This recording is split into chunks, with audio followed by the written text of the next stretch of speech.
OTB AM. Brought to you by Avantcard Reward Plus Credit Card. Powered by MasterCard. Straight up better than your current credit card. Avantcard DAC is regulated by the Central Bank of Ireland. All right, a very good morning to you. Welcome along this Monday morning to OTBAM. We're here with you until 9:30. We're here with you every morning from 7:30 to 9:30, and we're available as a radio show if that's what you want. You can get onto the Go Loud app, or you can just get onto offtheball.com/radio as well. What a weekend. There is a case to be made that is the best Irish sports weekend of the year, just because so much stuff is happening. So many teams are still in stuff. And we also had a World Cup final, Copa America final, the Irish Open. It was good. It was very good. Very, very good. It's hard to beat that weekend around St. Patrick's Day, though, when you have a potential Grand Slam or the Slice of Six Nations weekend on the line, along with the wallop of Cheltenham finishing. So I wouldn't quite go as far as the best Irish sporting weekend of the year, but in terms of the unexpected, like Laois was the cherry on top of a pretty good cake already. One of the sports stories of the year, not even live on television, which kind of adds to the mystique around this story from yesterday afternoon. And an unbelievable story. An unbelievable story in two ways. The fact that Laois have managed to do this after what was essentially half a week on the beer, I presume. And unbelievable in the sense that we were speaking about Dublin as, you know, the dark horses that we have to watch, the team that could potentially put a pin in the hopes that Liam Sheedy's return to Tipperary has. Clearly, that's not true. Clearly, we were totally wrong about that. So it is unbelievable in both senses of the way. The collapse from a very, very good team, the team that managed to knock out what some people had as the All-Ireland favourites in Galway from the Leinster Championship against a team that people had as no-hopers. This is a team that got beaten by Kerry in the McDonagh Cup last year. It's sensational and very difficult to process turn of events, because even if you look at how the game unfolded, there was an early lead and then eventually Dublin pegged them back, and at that point you assume that the years of Division 1 hurling that Dublin have will see them through in a tight contest against a side who hasn't been Division 1 for a long decades time. And it didn't happen, which is not what's supposed to happen. Hurling is a technical sport, like for all the blood and guts and everything else. There's like the speed of first touch is the bit that gives players space to have a shot, and the technical proficiency which Dublin are supposed to have as an inbuilt superiority is supposed to see them through over the course of, you know, all those thousands of data points. They all tend towards one outcome at the end, and then Laois just win, which is not supposed to happen. I mean, even if it wasn't supposed to happen. Even if it wasn't a highly technical game, when Dublin start pegging them back and you start to imagine that the momentum is shifting, that's the point where the people who won their trophy last week are supposed to give up. Yeah. That's where they're supposed to say, fair enough. Season done. We come away from this not only with a trophy, but we managed to put a top team to the pin of their collar for the entire game, and it would have been a really respectable post-match interview, and we would have said, good on Laois. And you know what? We still would have been having the conversations about expanding Leinster Championship to 6 teams. But now it becomes a movement. Now it becomes a historic result in the context of yesterday. Even more incredible in the context of the fact that Cork put up 140 earlier in the day. Like, it is absolutely against the team that they'd just beaten. Yeah. And not hammered them either the previous week in Croke Park. It's just mind-boggling. And to be fair, the idea of playing the game in O'Moore Park made it all the more special in front of these fans, and it will be the stuff of legend in the Midlands for decades to come. Yeah, I mean, hopefully it's a starting point as opposed to a finishing point. But you know, if you were to talk about 3 weeks ago, it was going to be a shoe-in for Henry Sheahan if he wanted the job to be the next Kilkenny boss. All of a sudden it's like, well, I mean, hang on a second now. We'd at least have a round of interviews, lads, right? Eddie Brennan definitely catapulted himself to I'd like an interview for that job. I'd like to put out my PowerPoint presentation to show exactly how I can take this current Kilkenny setup, whenever obviously Brian Cody decides to go. A pitch invasion for Laois hurling. Who would have thunk? It's beautiful. Footage from Martrasse yesterday in Port Laois. Who'd have thunk? It's been a great summer for the pitch invasion. Oh no, they're actually back slapping. I thought the stewards were stopping people getting on. They were slapping the back of people. Just on that, has Eddie Brennan not catapulted himself to become the favourite now, not just to become the person who gets an interview at this point? If you were to power rank them, Owen, how would you do it? Eddie Brennan number 1. Would you? For sure. Because of what he's had to do, because of the task that lies in front of Kilkenny. And this could be in 5 years' time, it could be more, who knows. But it seems that Club All-Ireland winner, the task, Henry Sheahan, no question about it. Club All-Ireland winner as Ballyhale manager is something that a lot of people will expect, and that is what the Kilkenny job is. Okay, yeah. But on the other side of your things... argument is like he did what he was supposed to do, no more. But that is ultimately what is expected of Kilkenny on an inter-county level as well. But I do wonder if there isn't a different side to this as well, that the rest of the pack have caught up, and there will be no great Kilkenny team ever again in terms of winning 4 in a row.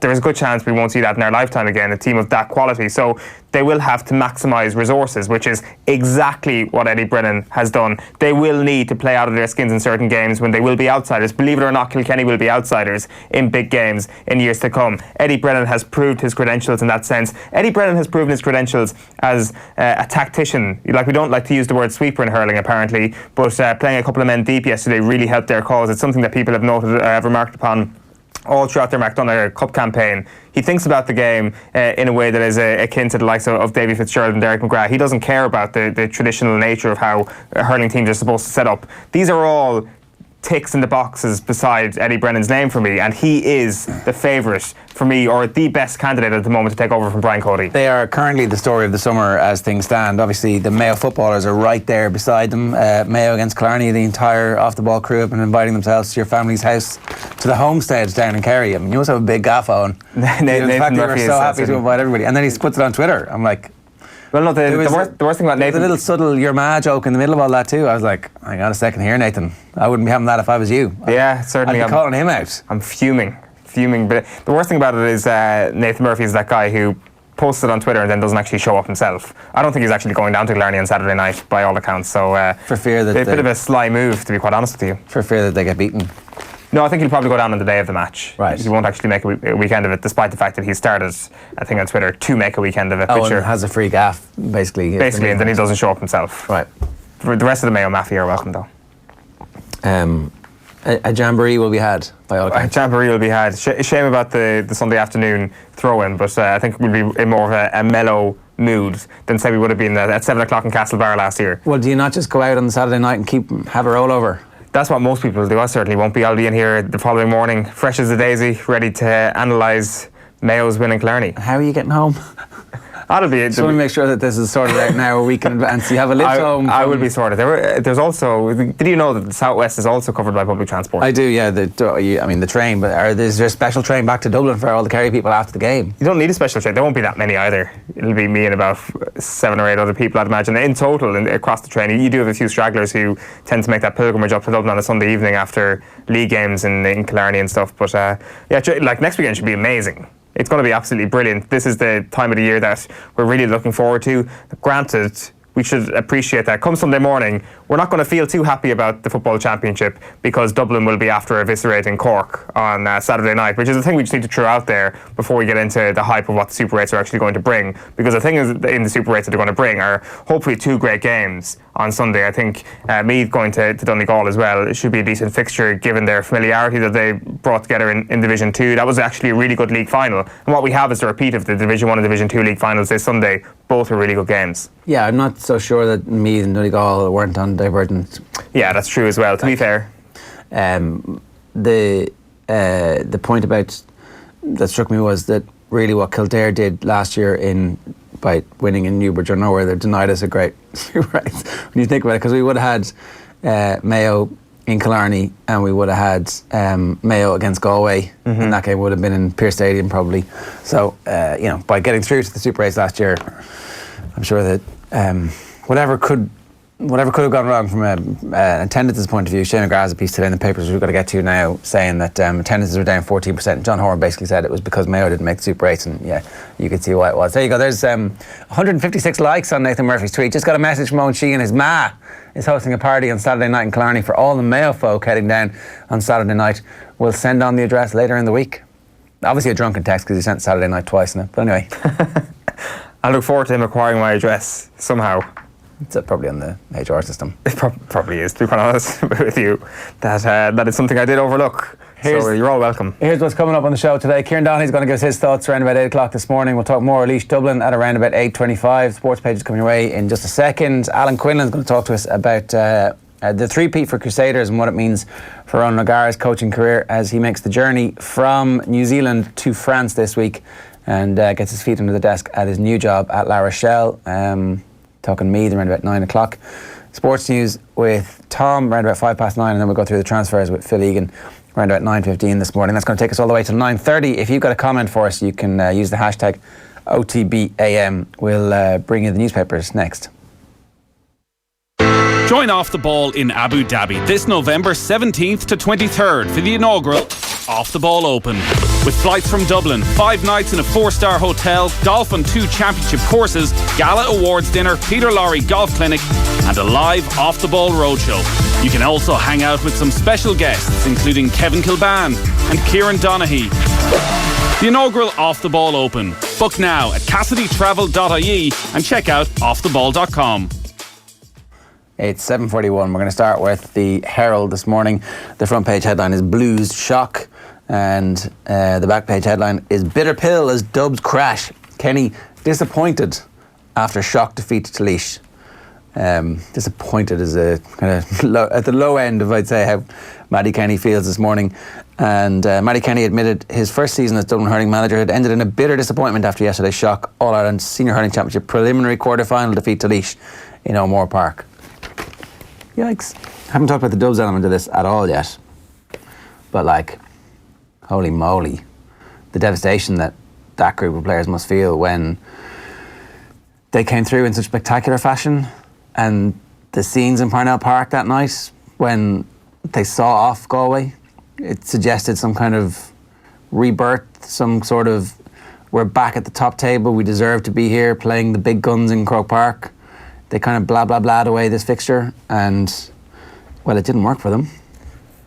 Yeah, it's like winning the golden ticket and then having the golden ticket ripped up in front of your eyes immediately. This was supposed to be the formality. I think Eamon Sweeney has a great line in the Irish Independent this morning. The classic line that jesters tend to give to their friends about organising plans for next week. We'll do it if we're still alive, that sort of thing. That's how people talked about the Dublin Tipperary game. If they managed to get past Laois was the caveat, and it was actually said by people in a tongue-in-cheek manner. And maybe that was actually something that Eddie Brennan used to galvanise his team this week. That actually, the whole idea that everybody's written us off. Not only the team's written them off, this was just dismissed. Odds were being given on Tipperary against Dublin. This is a hugely damaging result for Matty Kenny and his team. It's terrible. Disaster for the Dubs is Laois spring shock. That's the headline of our Conor McKeown's piece, and it is a disaster for that regime. Like, so many of those players had wrestled one last season out of themselves. Is Conor Keane coming back next year? Maybe he is, because he's such a unique physical specimen and clearly loves hurling. But to get to the level that he had got to this year in Championship, like, this was a chance for them. This was a real chance for them to go out, Tipperary licking their wounds after absolute pummeling. I'm not saying that they were going to win the game, but certainly they would have felt like they had an opportunity to cause a bit of trouble for that Tipperary team. And sure, now it's gone. I think so too. That was. You look at the two sides of the draw here, and Cork were always held up as a team that could potentially go on to win the All Ireland. A lot of people who favoured Cork to win the All Ireland will be very much helped by that result yesterday that they put in. But I think that there was more than the banana skin element that Dublin were going to bring to that game against Tip that they got there. So it really is just jaw-dropping, and that is naturally the lead on the back page of the Irish Independent this morning. It's the first sentence from Vincent Hogan's report from O'Moore Park. He says, "So hurling's supposed problem child tore up the script in Portlaoise. The story of Laois's journey to their first All-Ireland quarter-final since 1979 devoured all we thought we knew about them." It's Ryan Mullaney there celebrating after yesterday's win, and Meath back among the elite after Clare victory, says their headline on that one. Martin Breheny is doing his power rankings. Kerry his number 2 team, and Ram reels in Rock and rolls to Irish Open title in Lahinch, and USA take on World as Rapinoe cements her status. Did you get the rock and roll fun there? I did, eventually. Okay, so here's the back page. Frown under. Osbound Pogba still wants out. Paul Pogba jetted off to Manchester United's pre-season tour despite telling the club he is determined to take flight from Old Trafford. It's not just him who is on it as well. Lukaku's there as well. Despite honouring the tour commitment, Pogba's stance has not changed as he agitates to force a move away. United's record 105 million signing, they were looking for 150 million. We'll come back to this in Deal or No Deal a little bit later on. Shock of the summer. Laois stunned Dublin hurlers. Eddie Brennan hailed his triumphant Laois side after they shocked Dublin. That's the one story that we've been talking about. And here's a good story from Brian Keogh about the Irish Open. So the Irish Open seems to have finally found a place where they can get a really good group of players to play 2 weeks out from the Open. It's obviously not quite as high profile as the Scottish Open, where you get all the Americans coming over, but John Ram, obviously one of the best golfers in the world, and the Sten star, wants to come back next year, he says. But unfortunately, European Tour CEO Keith Pelly and PGA Tour Commissioner Jay Monahan will sit down for crisis talks at Royal Portrush to thrash out a possible clash of dates between the Dubai duty-free Irish Open and the WGC FedEx St Jude Invitational next year. Next year, of course, the Olympics will be held in Tokyo, and the PGA Tour is keen to move the Memphis event to avoid coming the week after the men's Olympic tournament. And they're like, 2 weeks out from the Open, in the middle of all the other majors. That's the perfect time. So that would obviously completely kill next year's Irish Open if it was to be on at the same time as the WGC event. It just wouldn't work, so they'd have to move it. It's not great. You do have the possibility, though, if the two events can obviously coexist. If they go head to head, the Irish Open's going to get creamed because of the amount of prize money on offer over in the States. Yeah. But is there a tactical advantage to the Irish Open still? I know it is 2 weeks out from the Open, and maybe you get away with being in Memphis 2 weeks before the Open. You're not going to be jet lagged after a couple of days, let alone 2 weeks. So I would imagine if you're a top level golfer, your calendar goes Memphis, Scottish Open, the Open. Yeah. And the Irish Open really does take a step back, unless there's somebody who's really focused in on the Open, or perhaps someone like John Ram, who's really focused in on getting 3 Irish Opens. But then again, money talks when it comes to these tournaments. The Irish Times goes with Laois turned spark of self-belief into an all-consuming flame. Gavin Cummins at O'Moore Park, and he says Brennan knew Laois could fell Dublin. He just had to make his players believe it. You've also got the headline from the World Cup yesterday saying Rapinoe embodies USA's winning spirit. There she is celebrating her penalty goal yesterday. And Ram has sights set on Sevy's treble, says Philip Reid at Lahinch. Spaniard moves to top of race to Dubai with stunning victory at Lahinch. You've also got Meath completing the Super 8 lineup inside the sports supplement here. And Goff stays grounded for biggest test. She's up against Simona Halep today. What's probably going to be the Sporting TV event of the day. JP McManus's Pro-Am is the same weekend. I'm just reading the second part of the story. Is the 2 days after the Irish Open's date as it was this year. So you go Irish Open, JP's Pro-Am, Scottish Open, British Open. Be a good day to have it, because you'll have a lot of very high profile golfers in Ireland anyway who might be like, I'll come 5 days earlier and play the Irish Open and then play JP's. Sorry, you mean to move the JP's tournament? No, that's when JP's is today. Oh, sorry, yeah. Here. Yeah. The day after the Irish Open would be if it stayed in its date. So screw you, FedEx. I mean, there's loads of FedExes, right? There's loads of WGCs. The Ram Raid, champion to return after second victory. John Ram roared to a second Dubai duty-free Irish Open triumph with a sizzling 62 at Lahinch yesterday and vowed he'd return next year to try and emulate Seve Ballesteros as a 3-time winner. Still no venue named and still no host named for it yet. Some suggestions that it might be coming back to Dublin. Nathan was beating the drum yesterday that he thought they should just give it to McGinley and do Lahinch again and just stick there and say, right, this is where it's going to be for next year and the year after maybe, and settle it down there and then give everybody time to draw a breath. Laois down the Dubs and hurling upset is the headline on Dara Small's piece there, and that's the Mail.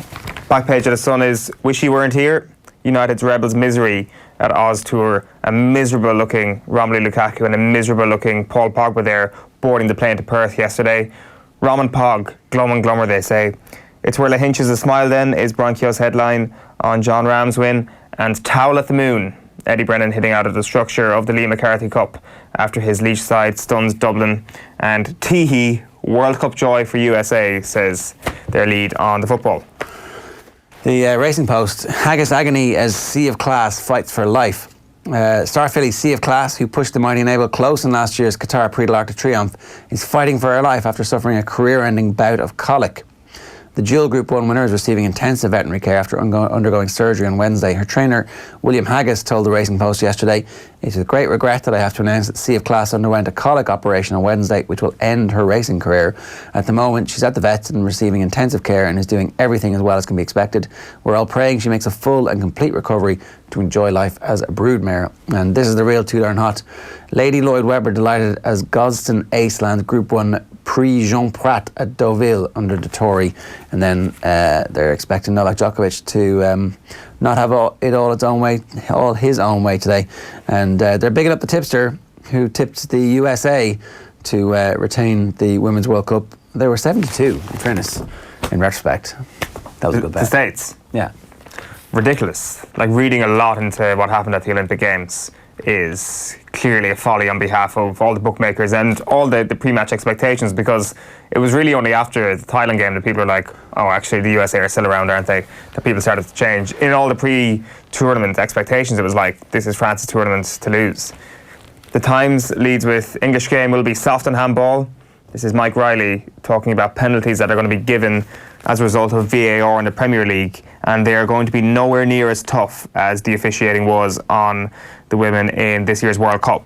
Basically saying that a handball like Musa Sissoko's in the Champions League final would not be given. So there's going to be a different threshold for what constitutes a handball given by VAR. Good news, I think. There's not going to be as many VAR decisions given, especially when it comes to what can be deemed accidental handballs. The other couple of stories on the back of the Times this morning: Andy Murray growing increasingly confident that he can compete at the highest level in the singles game once again, and Silverstone on brink of deal. Formula 1 and Silverstone are locked in talks with the hope of announcing a deal to safeguard the future of the British Grand Prix before this weekend's race. An early tweet in here from Jimmy McCullough. Please thank JD for the Irish Open tips, especially Paul Waring each way at 125 to 1. It made for a nice early birthday present. Oh, good shout, John Duggan. Paul Waring finished 7th. Obviously, most bookmakers are paying out on 8 places for your pre-tournament bets. Waring finished 7th on 12 under par with a final around 66, just ahead of a bunch of like 8 or another 5 or 6 on 11 under. But also in the first 8 was Eddie Pepperell, who John tipped as well at 13 under par. So that was 2. Did he tip Andy Sullivan as well? Did he? Yeah, I need to go back and check that. But certainly he had 2 in the top 8, so that wasn't bad. That was pretty good. Not bad. Good work, John Duggan. The one week I don't actually get on board John Duggan's tips, this happens. Classic. You wouldn't give us 125 to 1 tip in Cheltenham, would you, John? Back page of The Guardian is simply the best. Rapinoe inspires USA's World Cup triumph and calls for equal pay. Equal pay was the chant when they were lifting the trophy yesterday. Gianni Infantino booed by the support as well on the back of that. Back page of the Mirror is Eddie the Regal. Cats hero now leash royalty after shock of summer puts Dublin out of championship. Good day and goodbye, says Pog. Paul Pogba jetted off to Manchester United's pre-season tour despite telling the club that he's determined to leave Old Trafford, and ram-packed for a return. Paul McGinley just absolutely chuffed that he's got the greatest advertisement in the history of the Irish Open standing right beside him. Not only does this guy love winning the Irish Open, he loves the Irish Open and he loves Ireland, and he keeps telling everybody around the world how beautiful our golf courses are in this country. And John Ram, basically, we should erect a statue to him outside some building. Whichever golf course. Okay, outside a golf course, whatever. Any linksy golf course. I was kind of more thinking about the money he brings into the economy on his own. Yeah, so here is the Telegraph. American Dream. Rapinoe lifts World Cup after a spot kick sets United States on way to victory over Dutch, and Roy's the man to face Aussies. England World Cup hero in line for Ashes call-up. Obviously the England-Australia... when is did I miss the Cricket World Cup semi-final? I probably did I? I'm not sure how you can miss it when it's snug there behind its paywall. There you go. They're talking about the Ashes already. So Australia's defeat gives England easier route. Loss to South Africa has exposed weaknesses that Morgan's team will try to exploit. No, it hasn't happened yet. There you go. It's all right. How could I have missed it? It's going free to air if England make the final. Is it? Yeah. That was a decision made. But if England don't make the final, then you're going to have to pay for your cricket. I mean, yeah, it's a good idea to put it free to air for a World Cup final. The entire thing. It's almost as if this sport has long departed past its previous heyday, which used to be helped by the fact that some of it was free to air. Well, all of it was free to air. Yeah, like even when Sky Sports managed to get involved, there was still a bit of hype that it brought to the game, particularly around the Ashes. But over time, lo and behold, everything being behind a paywall. tends to have a negative impact on how even you and I would actually tend to, like, we don't stumble upon cricket as much as, say, the potential used to be. It's on Thursday. I was like, it's on Thursday. That should be worth watching. It will be worth watching. For 100%. Yeah. OTBAM is sponsored by Avantcard, powered by MasterCard. Have you got anything else for us from the papers this morning? Not really. There's a couple of interesting pieces, obviously, in all the GAA. There's good stuff on the tennis. There's good stuff on the basketball as well. Like, I mean, just a couple of things, because we've got a few minutes before we get into the GAA. Just to kind of step away from GAA for the time being, because it's, like Wimbledon, I'm not sure if you watch much of Wimbledon so far this year. It's kind of tough to get a good eye on it, especially when there's a lot happening when it comes to Gaelic games, when there's been a brilliant World Cup. And to be fair, it's actually turning into be one of the more memorable Wimbledon tournaments in recent years. You obviously got Corey Goff doing her thing at the moment. Her encounter with Simona Halep today is going to be an absolute cracker, you'd imagine, as I've already mentioned. And Paul Newman in the Independent, in the London Independent, which is carried in the Irish Independent this morning, has a headline that says, "Age all the rage for Goff." Age all the rage as Goff prepares for Halep encounter. So talks about the 15-year-old obviously being the youngest to reach the second week in Wimbledon since Capriati in 1990. She wouldn't actually be the youngest winner of Wimbledon ever if she went on to win it. The record is held by Lottie Dodd, who in 1887 needed to win only 3 matches to claim the women's singles title at 15 years and 285 days. So sorry, Coco, not that impressive if you actually go on to win it. Yeah. After the war, is there like a, in the open era, obviously she's been the youngest qualifier to actually make the tournament. But like the piece here by Paul Newman is kind of based on the way things are trending in terms of ages in the men's game and in the women's game. So research carried out last year revealed that the average age of the women's top 100 men and women had risen sharply. So between 1988 and 2018, the average ages of the world's top 100 men rose from 23.74 years to 28.26 years. So older is clearly better in the men's game, as we're seeing when it comes to the top of the game. Over the same period, the average age of the top 100 women rose from 22.56 years to 25.8 years. So this is not just based on the fact that Nadal and Federer and Murray and Djokovic, not so much Murray, are hanging around and doing it. This is also reflected in the women's game. That being said, you do have Serena still around at the age of 37 at this point. That being said, you do look at the players that are still hanging around. Like if you look at the 16 players left in the men's singles, there's a 21-year-old and a 23-year-old in there. But of the current top 30 in the world, 6 players are aged 22 and under. So maybe it's not as bad as some people might suggest. You've also got young people winning slams in the women's game. You've got Naomi Osaka at 21, Ashley Barty at 23. So there are new generations coming through. The fact of the matter is, you'd probably end up with a men's singles competition this year that is going to end up with Federer and Nadal on one side, Djokovic on the other. A good story from Ger Kev on the back of the Herald as well. Apparently Ireland are going to play the USA in their first game after the successful World Cup. So it's going to be in America in early August. Apparently it's going to be in the Rose Bowl in Pasadena. And there's a capacity of 90,000 for that. So it'll be interesting to see. I mean, maybe they fill that. I wouldn't be terribly surprised if the Americans are able to fill whatever stadium they chose to play their next friendly in. So apparently Ireland are going to be the next team. Currently, of course, we have no manager. So in the background to all this, Donald Conway is doing a tour of the country to try and sell the reforms that the FAI are trying to push through ahead of their emergency AGM. So it's going to be interesting to see what happens with Irish football generally over the next while. But there's a big opportunity for them to win on a PR front by appointing somebody high profile to the women's gig, and a good person, and making sure that there's like a long-term succession plan in place, and committing to the fact that they're going to invest in women's football, particularly when you think it's the same reason why this current campaign for the men is so important. The next Euros are in England, and that's a huge opportunity to grow the sport massively here. It's going to be absolutely glorious seeing the Irish take the US down a peg or two in the Rose Bowl this August. This is the big Irish sporting moment we've all been waiting for. As I say, we're going to just steer clear of the GA stories because we're going to get into that in depth in a few moments. Just one last story to just kind of touch on. It's kind of mentioned in a few of the papers.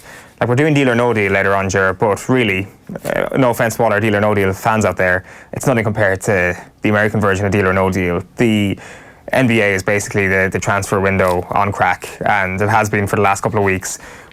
The few major loose ends have been tied up over the course of the weekend. Well, the overriding, this was like Leo Messi being transferred basically on a free transfer. Not quite.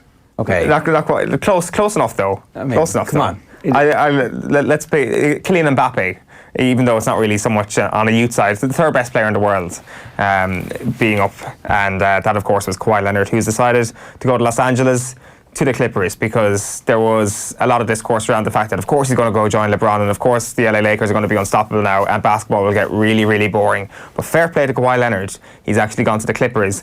He's created a pretty good team immediately, because they've got Paul George from the Oklahoma City Thunder to go join them, which kind of leaves Russell Westbrook as the next loose end to be tied up, because he's like, screw this, you've taken away my best player from me. So the Clippers are amazing. The Lakers are also amazing, because they've added Anthony Davis, DeMarcus Cousins to their roster alongside LeBron James. So the LA Derby, if we can use one of our phrases on that, is going to be the one to watch next season. Not Golden State versus LA, or what used to be Golden State versus Cavs when LeBron was playing for them. It is the LA game at the Staples Centre, the LA Games at the Staples Centre next year, which are going to be sensational. It whets the appetite immediately after the season ends for the next season. It's the beauty of the year, and a lot of people will say the off-season in the NBA is better than the regular season in the NBA. It's hard to disagree with that at this point. Yeah, it is. When the regular season. When does the regular season start? October, end of October usually. It's 22nd of October, I think, this year. So a week before Halloween. Around then, yeah. So then they play summer leagues, like they actually. Yeah, and Zion got injured.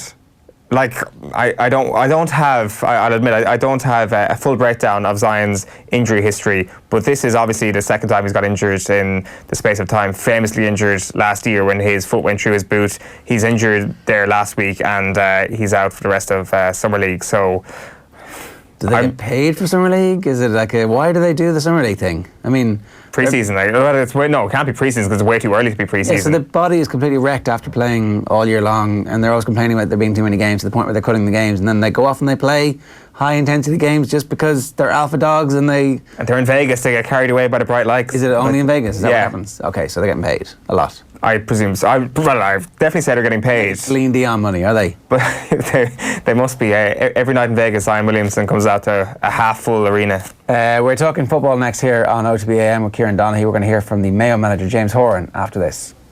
I thought we started very strong. We had a good energy starting the game and got a couple of goals, which really we kept, I suppose, for most of the game.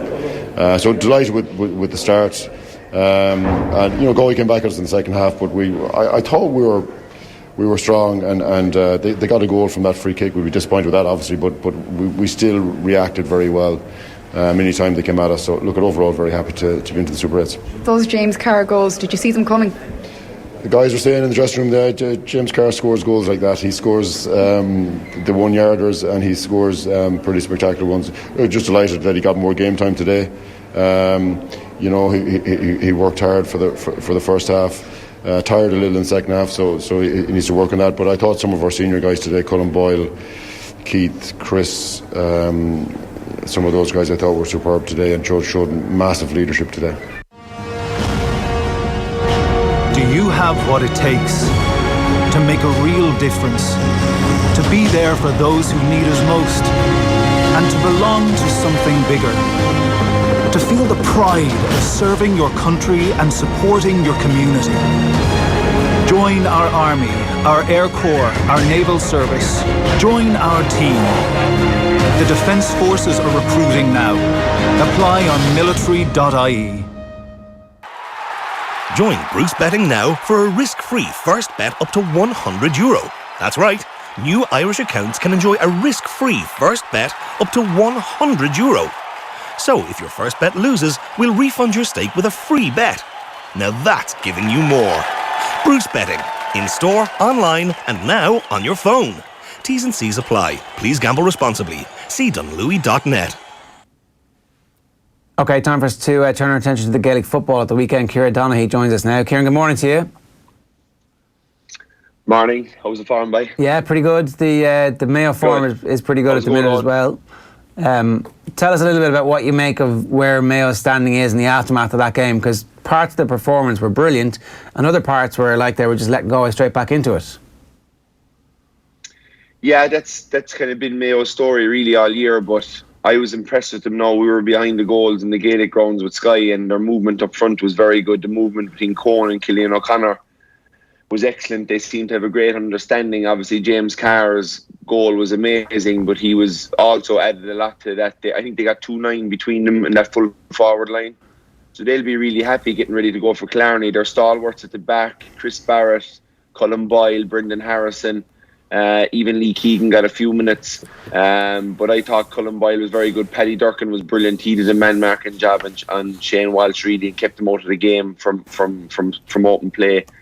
Shane got 1-3 from frees and obviously the one late on. But yeah, no, they'll be in really happy form going to Killarney with a lot of confidence, looking to inflict the first championship defeat in Kerry in the stadium in a long, long time.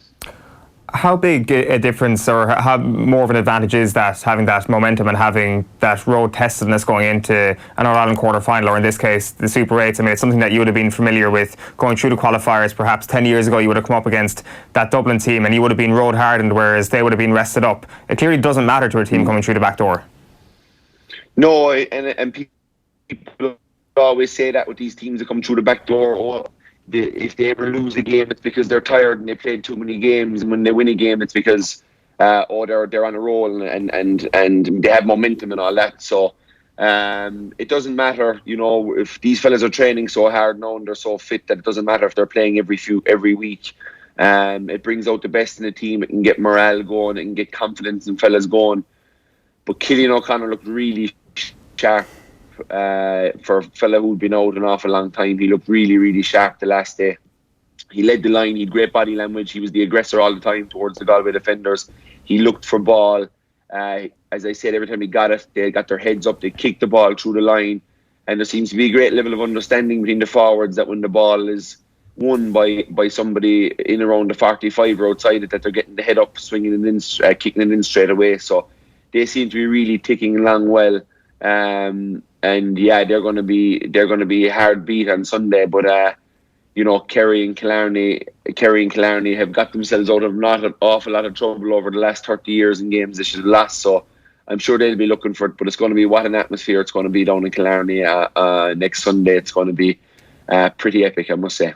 If you're looking at it from Mayo weaknesses point of view, there's loads of different parts that you can actually try and pick holes in. Most particularly when they're 7 points up, they can't close the game out, they can't keep possession.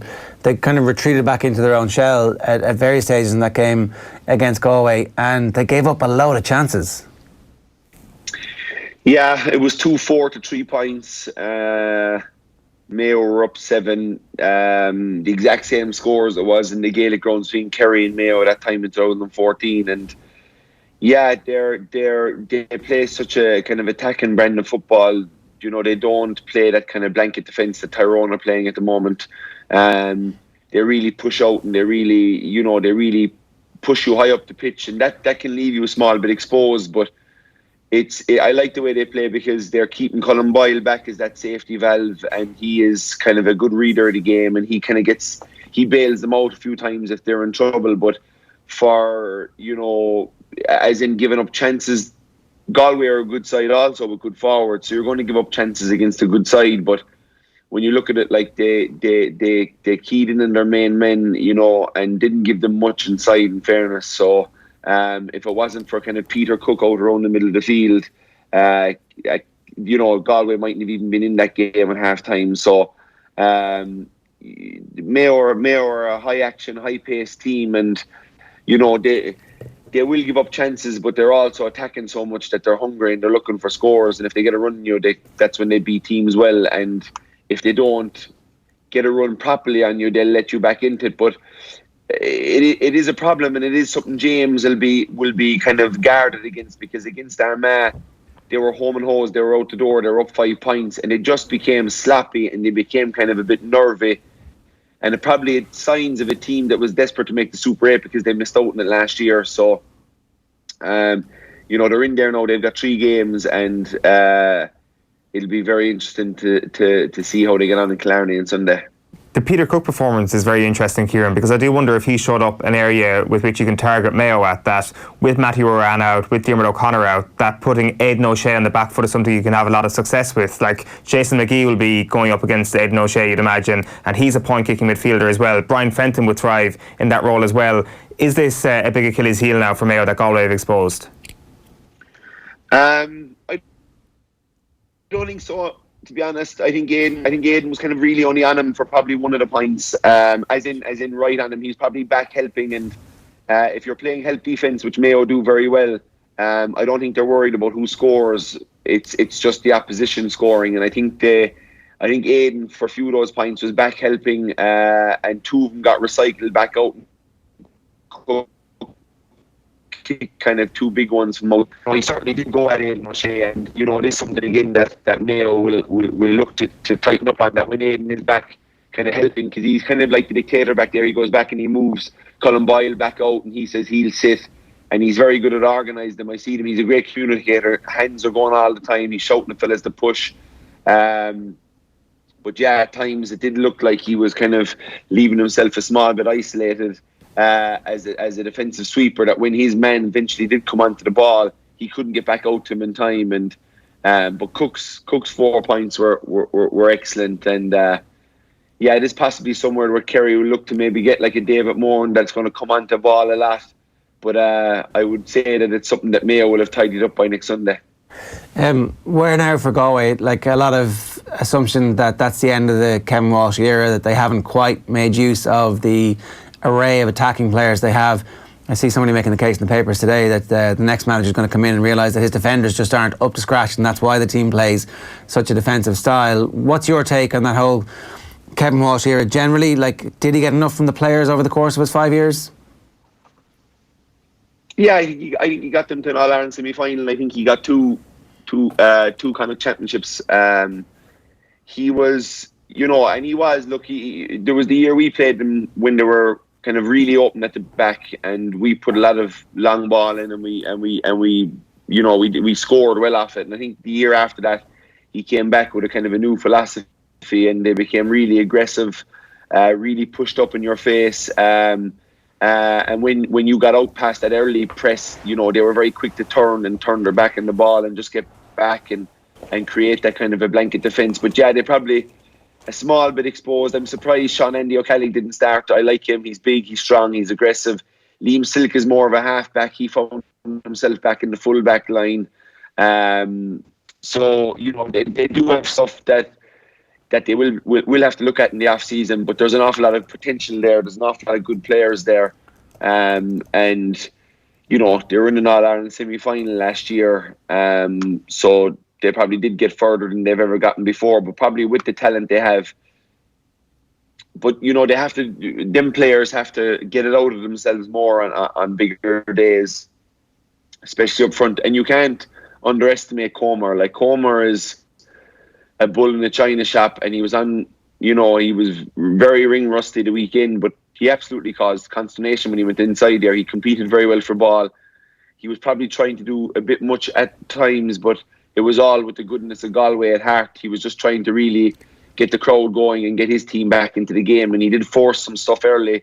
But, you can't underestimate how much of a loss he was to the whole operation, really, because if you could have Farragher, Burke and Comer inside, and maybe keeping a Shane Walsh further up the field, I wouldn't have him back. He spent all over the inline for a Galway kick out the last day, and it was Shane Walsh that was kind of shepherding a man out over the line to make sure it was a Galway. And I just looked at him kind of jogging back up the pitch. I was like, you can't have your most talented, your most skillful, and the player with the most pace be so defensive. It's something they have to look at, whether they have to get him into the full forward line and play him on top of the D. But he's too good to have back there in my eyes. Did the goalkeeping change work? No, it didn't. And look, it's a big risk when you change a goalkeeper. And to be honest, it's a risk that I don't know. I'm not sure. I'm not sure. Is it the one to go with when you're going making a change? Your goalie. I think Lavelle has been solid enough, but maybe Power was showing really well in training, and you have to go with him. But it's just the first one or two kickouts didn't go where you want him to go. Then one went out over the sideline. Next thing he's picking the ball out of the back of his net after making a mistake. He didn't look comfortable on the ball, which I think keepers have to be comfortable on the ball these days. He looked like, his soloing wasn't great when he was kind of coming on as a kind of the last man back when he was trying to bring Galway with the pitch. It looked like he didn't want to be out past his 21. And I think Mayo almost kind of played on that. They marked up everybody else and left him come out. And, you know, once he got out near the 45, he was kind of looked a bit like he just wanted to get rid of the ball. So I don't know, it was a tough one for them, in fairness. Look, obviously Liam Silk's penalty missed, that gets them back within 3 points with 10 minutes to go, and it's anybody's game for a team who didn't really play well. So look, Mayo will give you chances, but unfortunately for Galway, they didn't take enough from the last day. Kevin Walsh's quotes in the aftermath of the game were interesting. He said, a few awful decisions put us on the back foot. I know referees are under serious pressure, being driven by the top. He says they're being put under serious pressure, but there is agendas probably being driven by the top. It probably puts pressure on them to make all the silly decisions. What are these agendas that are being pushed from the top? Because he didn't really clarify when asked in a follow-up question. I don't know. I think sometimes when you're in the, to be fair to Kevin, when you're in the midst of GA management and you're getting a bit of heat, and you're getting a lot of heat for maybe the way you played over the last year or two, you know, about how defensive Galway are, and they're traditionally such a good free-flowing football team, a team that won All Ireland's back when Kevin was playing with players like Michael Donlan, Pádraig Joyce and these fellas. So, you know, maybe he's... Oh, that phone line's gone there. We'll call Kieran back until he comes out and says exactly what he was talking about. Because the refereeing decisions didn't seem to be particularly unbalanced one way or the other, did they? Not really, no. I don't. It's hard to know unless you're actually kind of a bit more partisan, or if you were a Galway manager or a Mayo manager and you really are kind of watching for it. Yeah, but maybe we are the actual exactly. So it didn't feel like it was particularly egregious one way or the other. No, it wasn't a perfect refereeing performance, but there is no such thing as a perfect refereeing performance in modern Gaelic football. It's a nigh impossible game to referee. So I thought Joe McQuillan did an alright job. I certainly wouldn't be coming away from it thinking that was the reason why Mayo won the game for sure. Yeah, okay, so Tyrone, Cork and Meath are also through on the other results from the weekend. I think we've got Kieran back there. Yeah, we'll get you on the phone now, Kieran. Let's talk a little bit about Tyrone's performance, because interesting piece from Cara Kane a couple of weeks back now, after the Kildare game and before the weekend, saying that when Tyrone come up against the big boys, and we're about to see it, that the reversion to their running game and the defensive game won't actually be good enough for them, that they're going to have to do something different. And I don't know, I always felt like being able to go back to first principles in time of crisis is a good thing, and then they have enough work done during the league that, and they also have a full forward now that they believe they can pump the ball into, that actually Tyrone are in pretty good position at the minute. I think Tyrone are in an absolutely fantastic position, I won't lie. I think they look so solid, like they're playing the God team did in 2011. That's what it looked like against Cavan the last day. It was kind of everyone behind the ball, bar Cathal Machine, everyone get back inside around 50 yards back and just try and break us down and try and run through us, and we'll turn you over, and then we'll use our Sluddens and our Matty Donnellys and these fellas to carry the ball up the pitch and to get it into McCurry in if they're up there at that stage. But you know, they're certainly playing that blanket defensive system really well.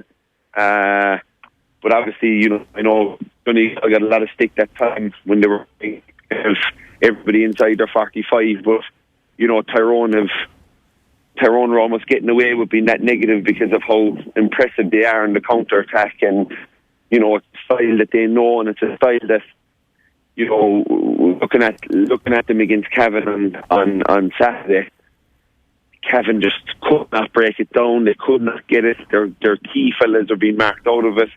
There's bodies everywhere. Not most attractive to watch, but really, really effective. And you know, it's that Tyrone machine is starting to hum along perfect. And I would say Mickey Hart couldn't be happier with where his team are at the moment. And you know, they have the defensive style down, but now they're coupling that with McShane inside, who's a breath of fresh air around the place, and you know, just looks so sharp. And you know, he won a ball out by the sideline, going nowhere with a man behind him, and he just turned so quickly in his left in along the inline and set up the goal chance for the midfielder Kennedy. So you know, they're they're going to be right there. Nobody's going to want to play them in an All Ireland semi final. I see them coming through this group with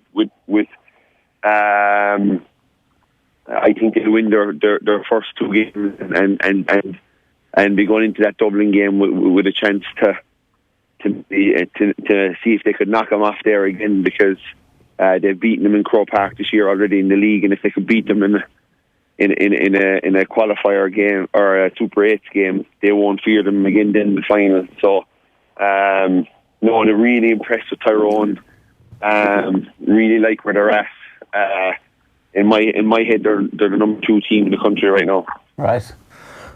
Like, I was very, very excited after watching that performance as well on Saturday night, but like, I've been excited by this Tyrone team before. 2017, and they absolutely hockeyed Armagh, I think, in Croke Park that night. They gave us the same sense that they are going to cause a lot of trouble, and we all know what happened against Dublin that year. Granted, they fixed little things since then, but Donegal showed up weaknesses again this year. Have they changed enough from that Donegal game, let alone 2017, to actually cause a real threat to Dublin? And a real threat is not beating them in Omagh, because Dublin may well be qualified by then. A real threat is going all the way, and if it is a repeat of last year's All-Ireland final, actually putting in a better showing. Yeah, well, look, that's, they've two very definite game styles. They've the one where they're getting back and they're kind of, or they're pushing up and they're being defensive and they're trying to get turnovers and trying to get it into McSheahan and Matty Donnelly with diagonal ball, and then they have the kind of format that they've kind of reverted to through this qualifier run, which is this 13 men behind the ball, leave Cathal McSheahan up, tackle hard all over the pitch, but basically just kind of welcome them back into the defensive kind of shape Tyrone has set up, and they move really well, they communicate really well, they're good group tacklers, they love when you try and take it into contact, and they'll pick you off as soon as they get that. So we can't tell whether they're going to be, they're going to beat Dublin this year, but all I can tell you is I think they're in a really good place. I think Darren McCurry is looking as sharp as I've ever seen him. Matty Donnelly is obviously fine. Pádraig Hampsey's back now, and McShane inside is good, and they're solid in the middle of the field too, with Colm Kavanagh and Brian Kennedy. So they have kind of all the weapons in place, and I think they're building that kind of run Tyrone can do to the qualifiers. And yeah, no, I don't think Cavan are a bad team. And they just made them look so ordinary the last day, and they just you could tell it was a team that was really sure about themselves versus a team that's just starting to come under Mickey Graham. Last year, Roscommon took a few hidings in the Super 8, and Kildare eventually in that game against Kerry also ended up getting hammered in the last one, which is a dead rubber. Do we expect Cork and Meath maybe to be in a similar situation this year, or can they actually prove that the 7th and 8th best teams in the country are worthy of a place in the last 8? Yeah, I think Cork will be very wide up by their performance again, and they'll go in with a great sense of kind of let's have a cut, but we're not expected to win, and this isn't the game we're targeting. It'll be the two afterwards, and that's where Cork's head will be. And can Cork put it up to Roscommon under their course? They can. Can they put it up to Tyrone with their running game? They can. But it's Meath on the other side. Meath of a tough draw with the group they're going to be in. Donegal, Mayo and Kerry are all teams that are, but Meath, they have a proud history. They won't feel them. They'll half fancy and half relish a good crack of them teams. But, that it'll be up to them to see where they're at. In fairness, they've done well to get here. Cork, put in a really, really good performance down the Munster final. And I know Kerry missed chances, but so does Cork, and they would have been coming out of that feeling, kind of a bit unlucky that they didn't push on and get it over the line. So they'll have a bit of confidence on the back of that, and to go away and Chukwu's done a great job at Laois, and they're not a bad side. So when I saw that scoreline coming in, it just kind of 4:20 was the only game I didn't see. I saw the highlights last night in the Sunday game, but it was the only game I didn't see live over the weekend. And when I heard that scoreline, I couldn't wait to see. And I thought they were absolutely terrific. I thought, Hurley and Collins inside. I loved the way Cork were playing the high diagonal ball in over the top, keep teams guessing, because obviously we know their running game is so power packed, and we know they are good at running down the middle on you. But this win had a bit of everything the weekend. Now, granted that the scoreline, like 5 or 6 minutes into the second half, the game was kind of out of sight. Yeah. And they could really express themselves with their foot passing, but making those 40-yard outside of the boot foot pass of the game and the line is different story.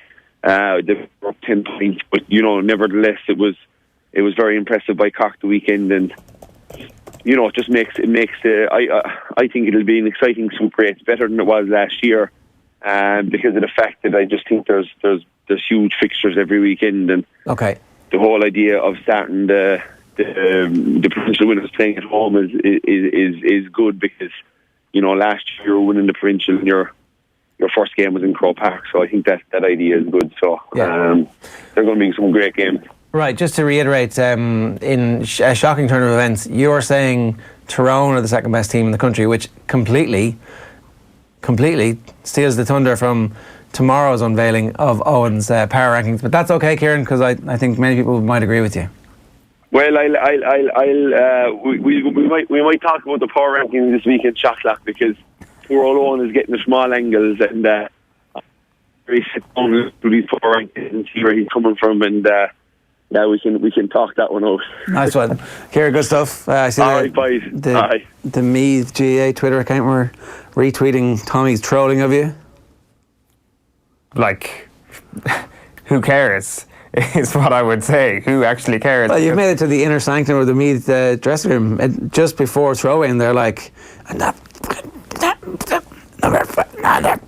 rankings. That's what I'm imagining. They haven't disproved anything. The big thing that you took issue with last week was that I put Cork ahead of Meath in the power rankings. I don't think this weekend proved that Meath are a better team than Cork. The people seem to pick this up wrong, as if I'm saying Meath are bad, Cork are good. No, that's way too unnuanced a view. I said Cork are better than Meath. They're one place ahead of Meath. They're close. The results can go either way if they happen to play in the morning. I think Cork just have the edge on them. Cork are brilliant at the weekend. Like, putting up 420 against Laois on Saturday was unbelievable. They have two of the best. They have three elite forwards in terms of Brian Hurley, Mark Collins and Rory Dean. The first two of them scored, 3-12 between them on Saturday. I think there was only 4 frees involved as well.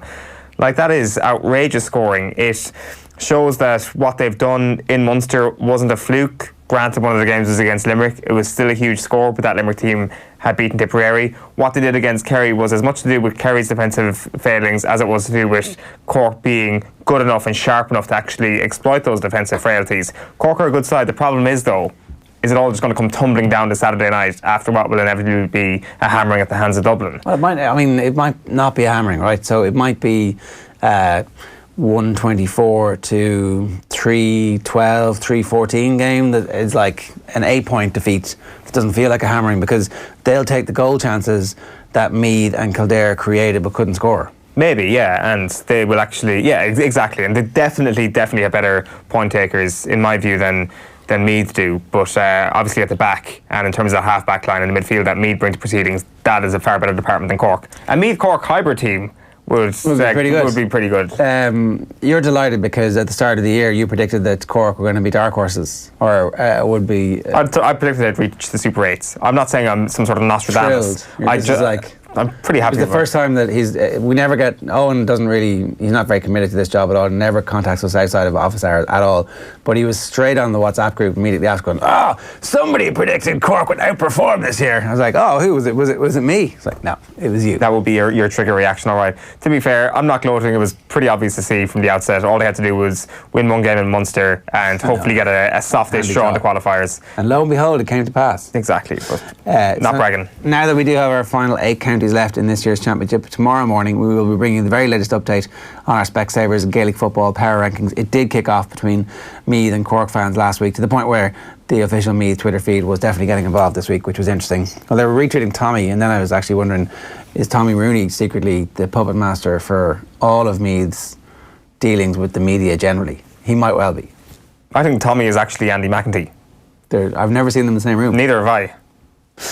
Just to remind you, this Wednesday night, the 10th of July, with thanks to Super Value, we've got an exclusive off-air roadshow coming your way from Guidor. Nathan Murphy is presenting, Kevin Cassidy, Eamon McGee, Brendan Devaney and more will be joining us on the night. Check out offtheball.com/events for tickets. Lads are flying up, which means that Nathan can fly home as well. Are they really? Yeah. Who's in this plane? I'm not sure, but Nathan is anyway. Oh, you got to be kidding me. No. Let's get in the car. Well, it's too far. Too far, they said. This way, no one has to drive back. Is this after Jack Nicklaus's retweet of Golf Weekly that suddenly Nathan will only fly to far-flung destinations? He's a big-time Charlie. It's essentially so that they can go on the pace properly in Guidor and not feel like they're responsible the next morning. So they're flying back as well the next day? Well, I suppose if you get there, you got to get home in some manner. Well, they ain't walking back. That's sickening. The boom is back. Well, apparently the Donegal lads based in Dublin used to get helicopters up to Donegal. Yeah, but that's because they're Michael Murphy, not because they're Nathan Murphy.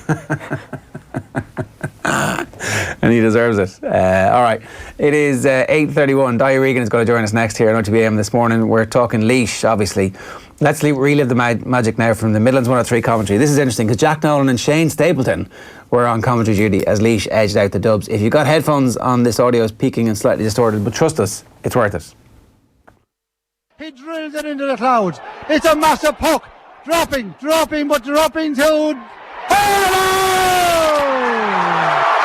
71 minutes, 29 seconds. A half a minute for Laois to hang on. Massive puck out. Going to drop around the square. All hands up. Hurls up as well. 72 minutes played. After the ball, it's a full back. Shane Barrett, referee, looks at his watch. Let's play go on. Dublin with one more last chance. Up to go for the ball. It breaks down. Dublin have it on the edge of the big square.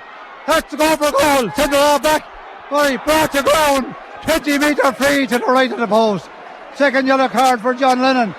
Yellow, red is Sean Morton. 20 metre free. 5 men on the line. Laois 122. Dublin 20 points. He has to go for a goal. 38 minutes has been played. He has brought the ball in closer to the goal. Laois players tell him that. He must go.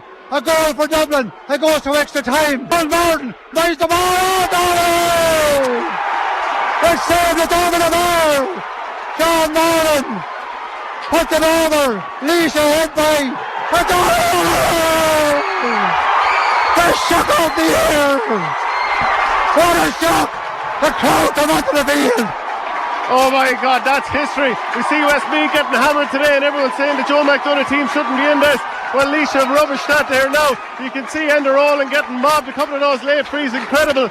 The bookies had the odds out for a tip against Dublin next week. Well, you may put them up for Laois against tip now and let them go on the beer for half the week too if they want to do them no harm today.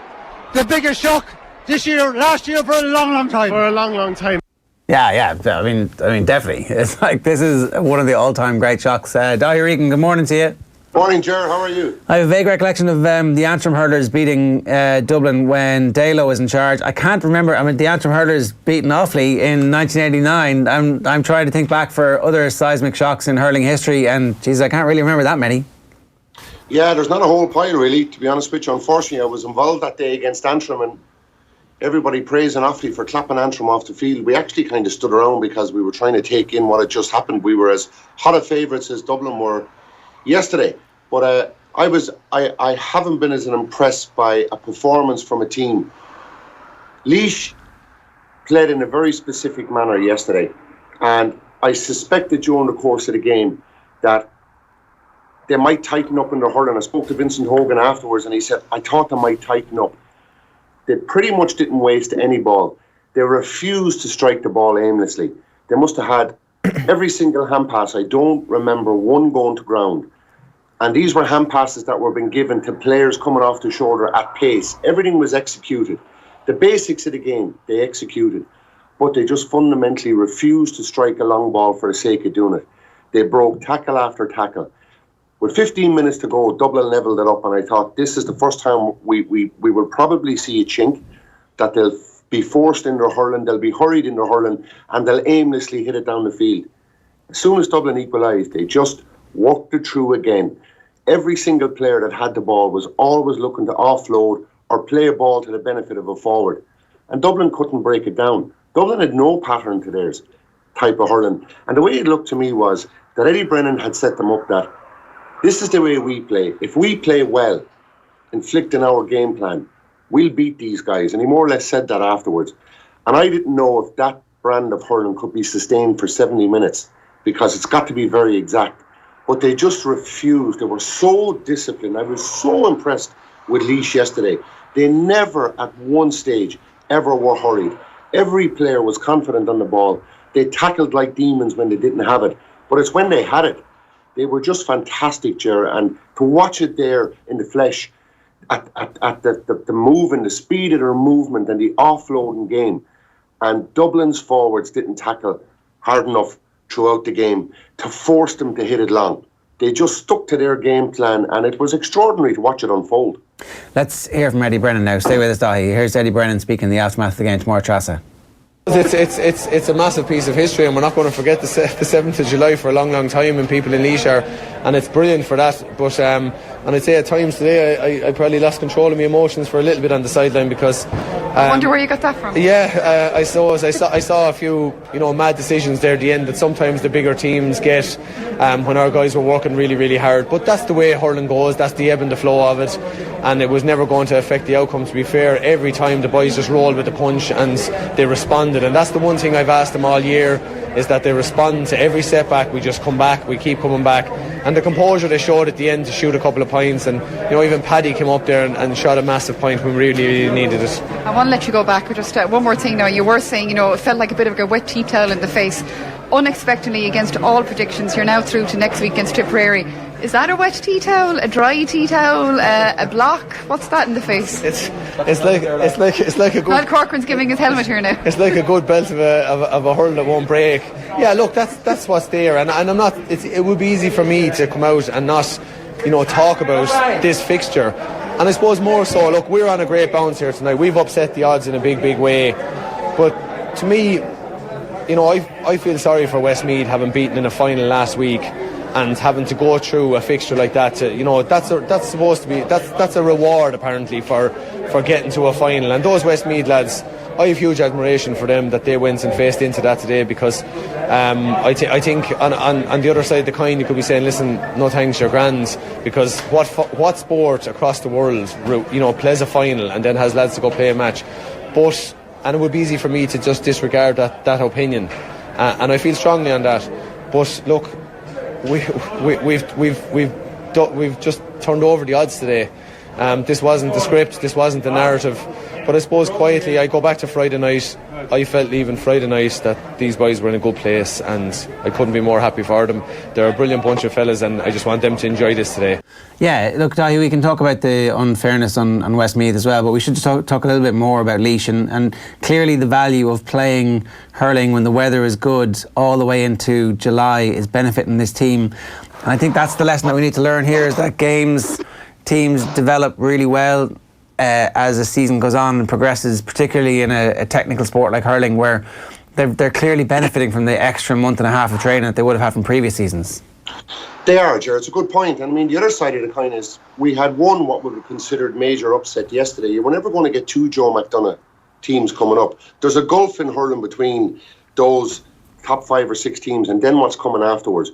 What Laois have shown is, with superb management, with a core group of players coming together, believing in the message and bringing it to the training park, because that performance yesterday manifested itself from just down in the training park, implementing it, and obviously implementing it at speed, believing in the manager, who obviously has a history of listening to Brian Cody for a number of years. So he brings his own personality to bear on it, but obviously everything he's picked up along the way from Cody, you could just clearly see that it flowed through his own players yesterday.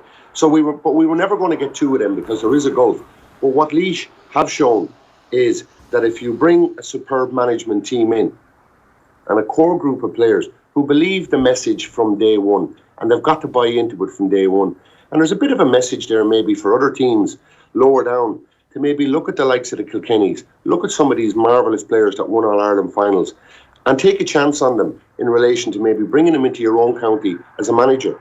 If it's a thing they're ambitious down the line for the likes of Kilkenny, let them cut their teeth at the lower levels.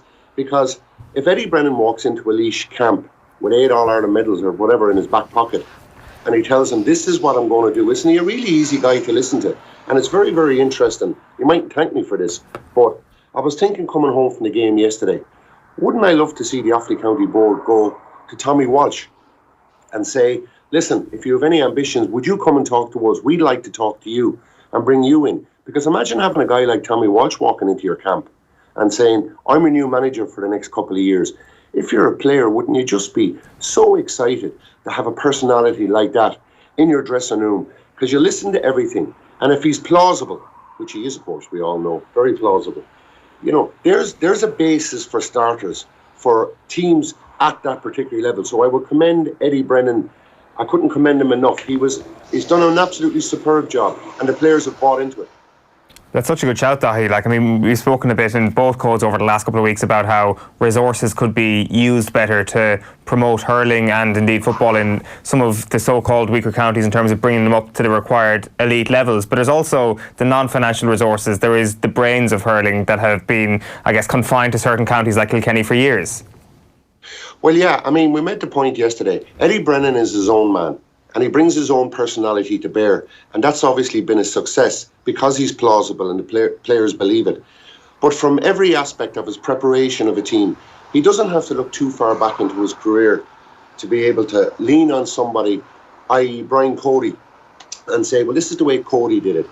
So he knows how Cody treated his players and the different personalities within. So somebody like that with a reserve of information on how to manage and manage players, and then to boot, you bring your own personality to bear on it. It's a winning formula. From the point of view, it's very easy to sit down with a county like Laois or Offaly or Carlow or teams that have never known success. I mean, people say Laois were starved of success. They haven't been starved of success. They've never had success. So it's a whole new phenomenon for them. But if you have someone like a JJ Delaney going in, or Henry Shefflin as in Shamrocks, the likes of a Tommy Walsh, Eddie Brennan walking into your dressing room, you grab attention immediately. It's not very difficult to come out of your first meeting and say to your selectors, what do you think? Do you think they bought into what we're trying to do? Because if Tommy Walsh or these guys, and I'm sitting down and I'm listening to what they've got to say, I'm hanging on every word. And the first thing I'm doing is, I can't wait to get to the training ground, learn from this guy and show him what I can do. And when you bring that whole package together, because the players are the key component here. Laois were extraordinary yesterday, what they did to maintain the level of discipline. The execution was absolutely superb. And they hurled it as a mirror image of what their manager brings to it. So I think there might be a lesson for people to look at some of these great Kilkenny players, if they're ambitious. David Herity has been very involved as well in Camogie, and I've met the guy on a couple of occasions, and I was absolutely struck listening to him. That here's a guy now, and I'm long finished, I could listen to you all day. And if you have characters like that, surely to God it's worth at least investigating a conversation with them. Yeah, Herity's unbelievably impressive, and I think he got that role as a goalkeeper, understands the whole importance of puck-out strategy way more than maybe some of the outfield players would tend to do, because that was the one thing that he had to perfect. But he's also a brilliant communicator as well, so you can see him. We were half joking earlier on about the shortlist to replace Brian Cody. For the longest time, it looked like nobody would really want the job. Yeah. Now all of a sudden, you kind of think that, well, Henry probably would want the job because he's cut his teeth and won a Club All-Ireland as a manager, and now we have another candidate straight to the top of the queue with what he's done at Laois in Eddie Brennan, and suddenly Kilkenny look like they'll be okay whenever Brian Cody goes. Well, you've got DJ as well with the 21s. It's interesting you brought it up, because one of my colleagues travelled over with me this morning, and that was the top of your conversation. You know, which of the boys would replace Cody? So you've got, for a long time, nobody's name was mentioned. And now you're looking at what Eddie is doing, you're looking at what DJ is doing, and these are ambitious fellas. And if you're ambitious, you want to train your own county. Canavan always comes to mind with me in Tyrone. And I've often felt, because he's a clubmate of Mickey Hart, I think it's probably why he's been reticent to publicly say, and I think he's probably waiting for the Mickey maybe to walk away from it. So Kerry wins an under-21 All-Ireland this year with Kilkenny. Well, he's in the frame. Henry, for obvious reasons, he's won a Club All-Ireland final, and he's a player that is going to be easy to listen to. Eddie's coming up and he's trained Kilkenny under-21s. Now, if you remember, a couple of years ago, when he trained them, they lost to Westmeath, and they lost an All-Ireland final when he came in for a lot of criticism. But he didn't hide. He stuck at the management game. I think the likes of Eddie and going to counties like Laois is the right way forward, because it builds character.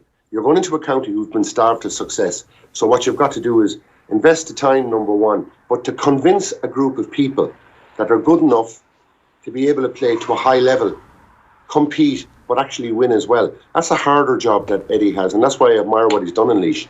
So he's definitely a bona fide candidate. Yeah, no, for sure. Got to talk about Dublin, because this is a humiliating defeat for them. You know, if the whole rest of the country was talking about the fixture against Tipperary, no doubt they were planning for that too, because that's how you assume a Division 1 team is going to fare against a team who, let's face it, has been part of that gulf in class has been evident there. They knocked Galway out of the All-Ireland competition this year. Like it was a really good year up until yesterday for Dublin hurling, and now automatically it becomes a really bad year because of a shock defeat like this. That's very true. I mean, they had a superb Leinster campaign. Oh, Daithi Skype has just gone there. We'll try and get him back to get his thoughts on the situation with regards to the fallout from a Dublin perspective. We get him back now. It's interesting stuff there on the coaches from the top teams going to the less successful teams and what they can bring. It's clearly something that brings an added boost to each dressing room, to each county, and maybe that's just that little bit of inspiration that these teams need. Yeah, even the big teams, like you see the success that Davy has outside of Clare as well. Like, it's clear that a voice from outside the county is important in loads of different ways and loads of different times. There were so many of those Kilkenny lads who were of a similar standard that you were like, well, what's going to happen to these? Who's going to put their hand up? And as I rightly pointed out, the defeat to Westmeath was a seismic, and that was actually probably the last great hurling shock that you can remember, when Westmeath under-21s beat Kilkenny under-21s. And it's funny, Eddie Brennan's involved in both of them. Has experienced that other side of it and has now come through the other side, this side. Daithi, we're just going to wrap this up here with two more minutes on the Dubs. You were cut off there just as we were talking about how bad a year ultimately this ends up being for Dublin, and how do they recover from this? Yeah, ultimately it's a disappointing year for Dublin, and the wins and the successes in Leinster will be immediately forgotten because of the manner it is. They were outfought and outthought yesterday. To me, they looked like a team that were bereft of ideas, and at any given time we were waiting for them to try and force Laois into mistakes, but that intensity and urgency wasn't there. I think Matty Kenny will have regrets. I think he'll forensically look at what happened. What they'll do is they'll look at the preparation and they'll look at the mindset. They'll look at themselves. The first thing the management will do is to look at themselves and they'll question whether the preparation was right.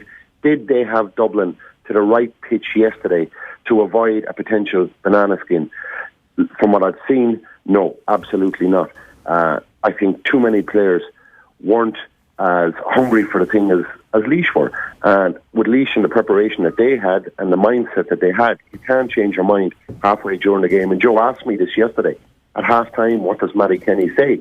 And the difficulty is, if not enough of them are tuned in, you can't change enough mindsets at half-time. And I think Laois's preparation, Laois's mentality was, this is it, it's all or nothing. We're going to die on our feet here and we're going to win it.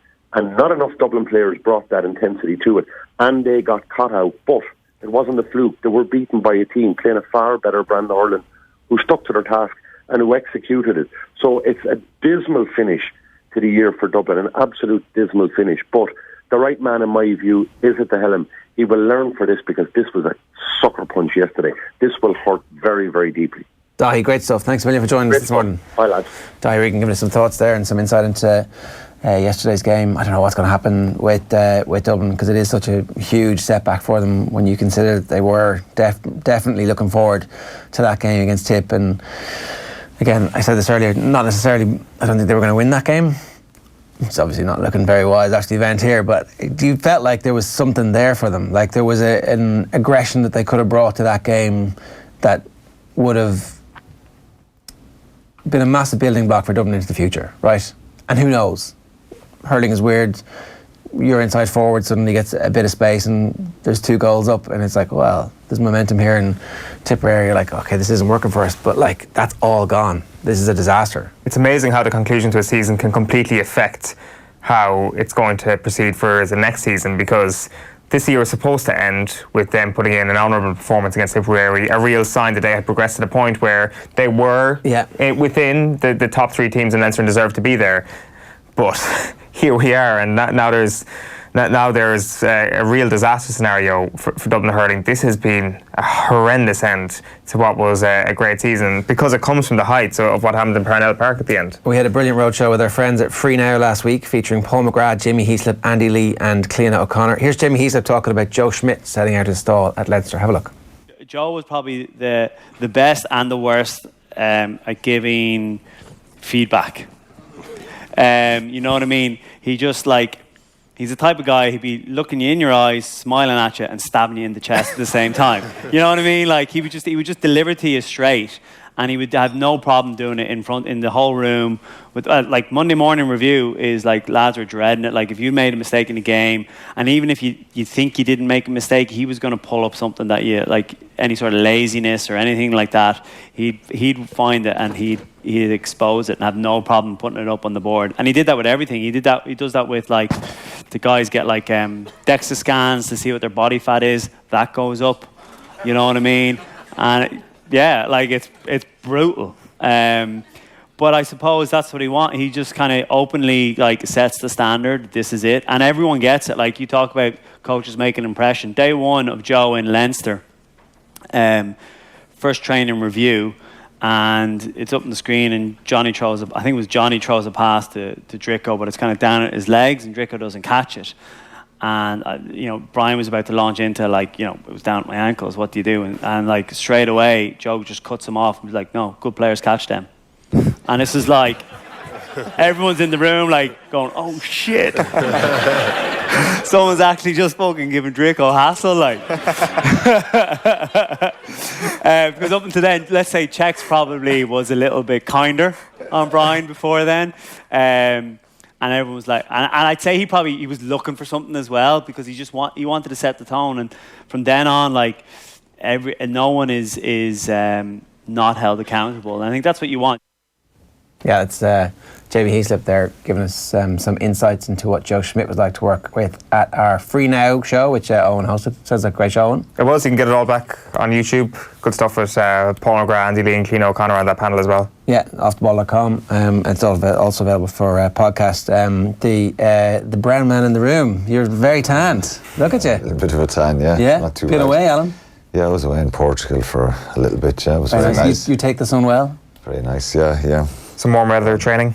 Warm weather training. Yeah, I met Virgil van Dijk. Oh yeah. Stevie Gerrard.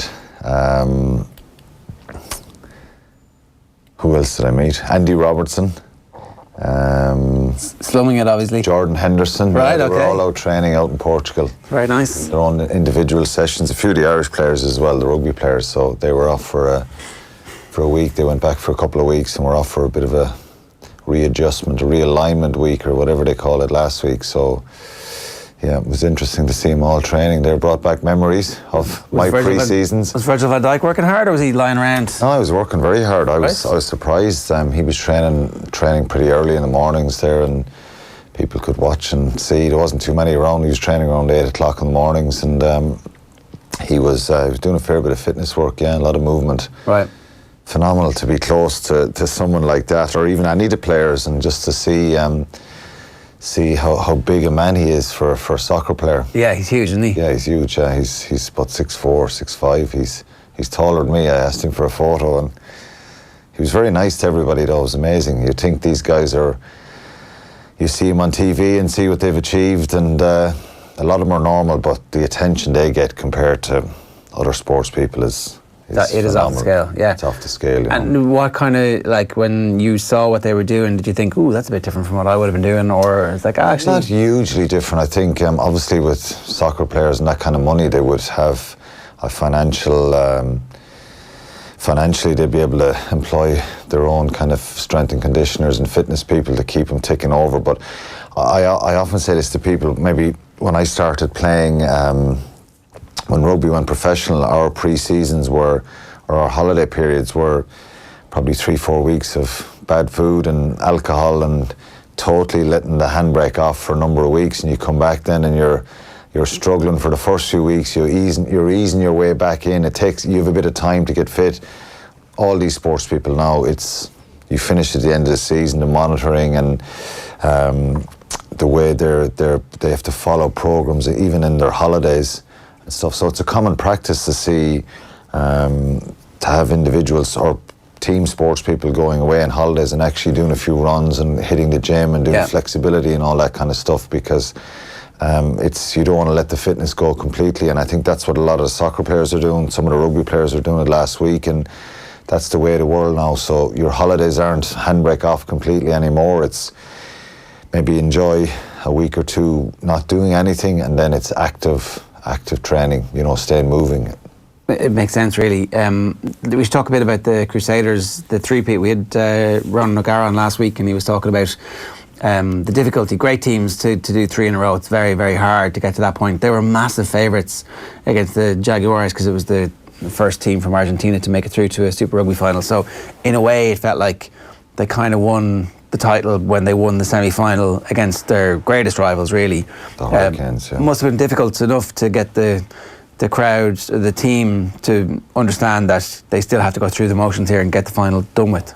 Yeah, it was, and they probably made a lot of mistakes. And early on the game on Saturday morning, the conditions, the wall was slippery. And the Jaguares are a very physical side and abrasive, and anytime you play any Argentinian side, they're going to compete for everything, and that's what they did early on. And the one thing about the Crusaders side, and you talk about great sporting teams who win back-to-back titles, and what they do really well in rugby is managing the game, the tempo and control, the kind of big moments in games. And they had a couple of scary moments where the Jaguars made line breaks and nearly scored, and they can snuff out the opposition when they're in that attacking position very well. And New Zealand, the All Blacks, do it very well, and a lot of these Crusaders play with the All Blacks. They just have an ability for when teams are attacking to break them down and dislodge the ball and stuff like that. And they did that a few times on Saturday when it looked like the Jaguars would score. And then Richie Mwanga, who's openly said that, spoken about O'Gara's influence and the way he's helped him and brought that bit of control and composure and accuracy in his goal kicking. He kicked really well on Saturday, really vital points, and they just kept the scoreboard ticking over. So it wasn't a good game to watch, really. It wasn't free-flowing rugby, but... Whereas the semi-final was a bit of a classic. Yeah, it was. Yeah. They were brilliant in the first half against the Hurricanes, and then probably fortuitous to hang on in the end a little bit in the semi-final. But it's that mentality, Ger, and that's why they're probably the greatest club side ever, really, because of their consistency and the aura and the standards they set, and that's the intrigue of sport for any sporting teams. You see it with Dublin going for 5 in a row this year. Kilkenny didn't get the 5 in a row. That's why it's so difficult to win multiple titles back to back in sport, and they're one of the teams that kind of can keep doing it. They've done 3 now, and we'll see. There's a good number of guys on their team. Kieran Reid is leaving; he's going to Japan, but they just keep producing players, and I think we've spoken before, and it's pretty well documented about the impact and the challenge and the opportunity for Ronan going to New Zealand, and the way he's accepted there, because they don't let people in, they don't bring outside coaches in. What he's done now, what he has in the CV is 2 Super Rugby titles with the Crusaders, and it's not bad, is it? No, it's certainly not bad. And I think what's more important for him is the way the players speak about him and talk about his impact. He hasn't just kind of slipped in the background and jumped on a kind of winning ship, even though I tell him that they would have won both those titles without him anyway. I think it's incredible when they talk about the influence, and that's why he went there. Carter spoke about what he'd done with Racing and the way he coached them and the impact he had there. So it's another brilliant win for Ronan. Is what Richie Mo'unga is saying similar to what Dan Carter used to say about him? They're different because when he started working with Carter in Racing, Carter was at the tail end of his career. Mo'unga is still a very young player, and he was the perfect kind of mentor for Richie Mo'unga because of what he's achieved himself. And I think his overall talent and ability, his evasiveness, and his ability to run with the ball was second to none, Mo'unga. But the kind of fundamental things that you want your fly half to be really good at first and foremost is your kicking game and your place kicking game and stuff like that. And that's where I think he's improved a huge amount, and that's down to probably Ronan's influence and his coaching. And I think he also spoke about Roger's honesty and the way he can open the game up and show them stuff that they've done wrong and really kind of create an openness amongst the players and for them to be really honest with themselves. And I just thought that was intriguing with what he was saying about Roger's influence with him. Carter's different, but I think even still, Carter spoke very highly of Rog, what he did in Racing as well. So more success for him, and I think it doesn't surprise me because I've said this before many times. He was like a coach in the dressing room as well. He just had that natural ability to speak well and guide people around him. It was interesting, I don't know if you were back for this or not, but the Pro-Am was on last week and Paul O'Connell was playing and doing bits and pieces of media as well, and it seemed like at that stage he was telling everybody he is interested in getting back into coaching because there was some thought that maybe that was the end of his coaching career. He'd tried it, he'd obviously gone to France and gone, okay, I'm sure I could make this work, but actually I want to do other stuff. It seems like he will go on and become a coach. Yeah, I think what he's done the last few years. It's a little bit different to Ronan, where he hasn't stayed with Stad and didn't see that as the right fit for himself. I'd love to see him get back in because Paul is someone as well who had an incredible influence on so many of us in the dressing room, and someone who's very, very intelligent as well, and still kind of feeling his way into that coaching scene. I'd love to see him get back in the game because I think his influence and the impact he can have, ideally from an Irish point of view, we'd love to see both of them back in Ireland coaching here with whatever province or with the national side at some stage in the future. And he's probably left that door open for himself, Paul, so it's he's someone that I would love to see kind of have that position and get back. We'd all love to see him probably from a Munster point of view, having played with both of them. The dream scenario is that they'd both be back with Munster at some stage. That may never happen, you know what I mean? And they're their own men and they want to do their own things at the moment, but I think everyone would love to see Paul coaching again, particularly in Ireland. Yeah, because it's exciting to have a coach who's Irish and such a legend like O'Gara in charge of a French team. We'll be paying attention to La Rochelle the way we paid attention to Sunderland when Roy Keane was the manager of Sunderland, and we need more of that if we're actually going to continue to progress, because it's interesting that the next setup in Ireland is going to be very heavily English skewed. It'd be great just if your own rugby culture was capable of producing enough coaches at world-class level. Yeah, and we probably will see more of them in the next few years. A lot of guys have come out of the game. It's a tough scenario, Bernard Jackman, he's been in France and the Dragons, and it can be tricky if things don't go right and can change very quickly. And it's been incredibly successful for Ronan so far, and he'll admit it himself. He's probably going to hit a stumbling block at some stage in his career, and that's just the challenge of it. And obviously the more coaches who've played in the pro game to come back here. Yeah. But Paul has left the door open, you know, and he's his own man. He's a lot of other stuff going on as well. So it's not for me to kind of predict and say, because I think he's genuine when he speaks to the media. He said, look, I'm not really sure, but the door is still open, and I'm sure he'll look at opportunities to get back and try it again and go at it again. But France was something that I think he enjoyed. He enjoyed the challenge, and he's made a change and come back, and he'll probably look at his options again. But people who have such a big influence, I've always said this about Dricko, and I keep saying it to him every time I meet him, you know, I'd love to see Brian O'Driscoll coaching as well. These are the top players that played for the country consistently in probably the last 10, 15 years, and you'd love to see their influence back in dressing rooms here. Yeah. Say if you go 4 years into the future, into the next World Cup cycle, at the end of the next World Cup cycle, what's your dream Munster coaching ticket?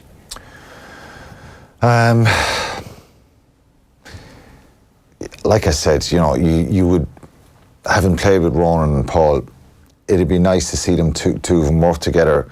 Mike Prendergast is someone I'd love to see come back and be involved in Irish rugby as well. He's done a remarkable job in France. He's now signed with Racing for the next 4 years. You know, Stephen Larkham coming in now, and Graham Rowntree, Johan van Graan, they're all overseas guys. You'd love to see all Munster guys there, but it's not always going to happen on. It's not always the perfect, it's not always going to fall in place that way.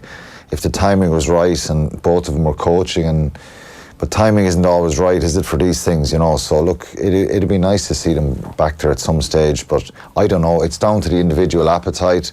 Ronan looks like he wants to stay in the game long term, and you know, he thrives in that. I could see him probably, you know, he probably could have been back involved with Munster this time. I'm sure Paul could have been as well. I'm sure Munster will always keep in contact with both of them and see what kind of influence and availability there is around them. But they're probably the dream ticket, aren't they? I think so. I'm not sure it'll happen though. You're going to have to wait. Yeah, we'll have to wait and see. It's down to timing and where they're both at that time. All right, good stuff, Alan. Thanks a million. Welcome back. It's 7 minutes past 9 this morning. We're getting back to our brilliant Free Now Roadshow in a moment, where we're going to hear from Paul McGrath and what he reckons Manchester United need to do about Paul Pogba. Right back after this. Do you have what it takes to make a real difference? To be there for those who need us most, and to belong to something bigger? To feel the pride of serving your country and supporting your community? Join our army, our air corps, our naval service. Join our team. The Defence Forces are recruiting now. Apply on military.ie. I hear you some wiring needs a fixing, ma'am. The name's Buzz, on account of my work. No chance. Not all cowboys ride horses. All safe electric registered electrical contractors must give you a certificate of completion that shows their work meets approved standards. Find one nearby on safeelectric.ie. How could a KBC personal loan make a difference to you? Make a difference to your... Make a difference to your... Make a difference to your... Or make a difference to your...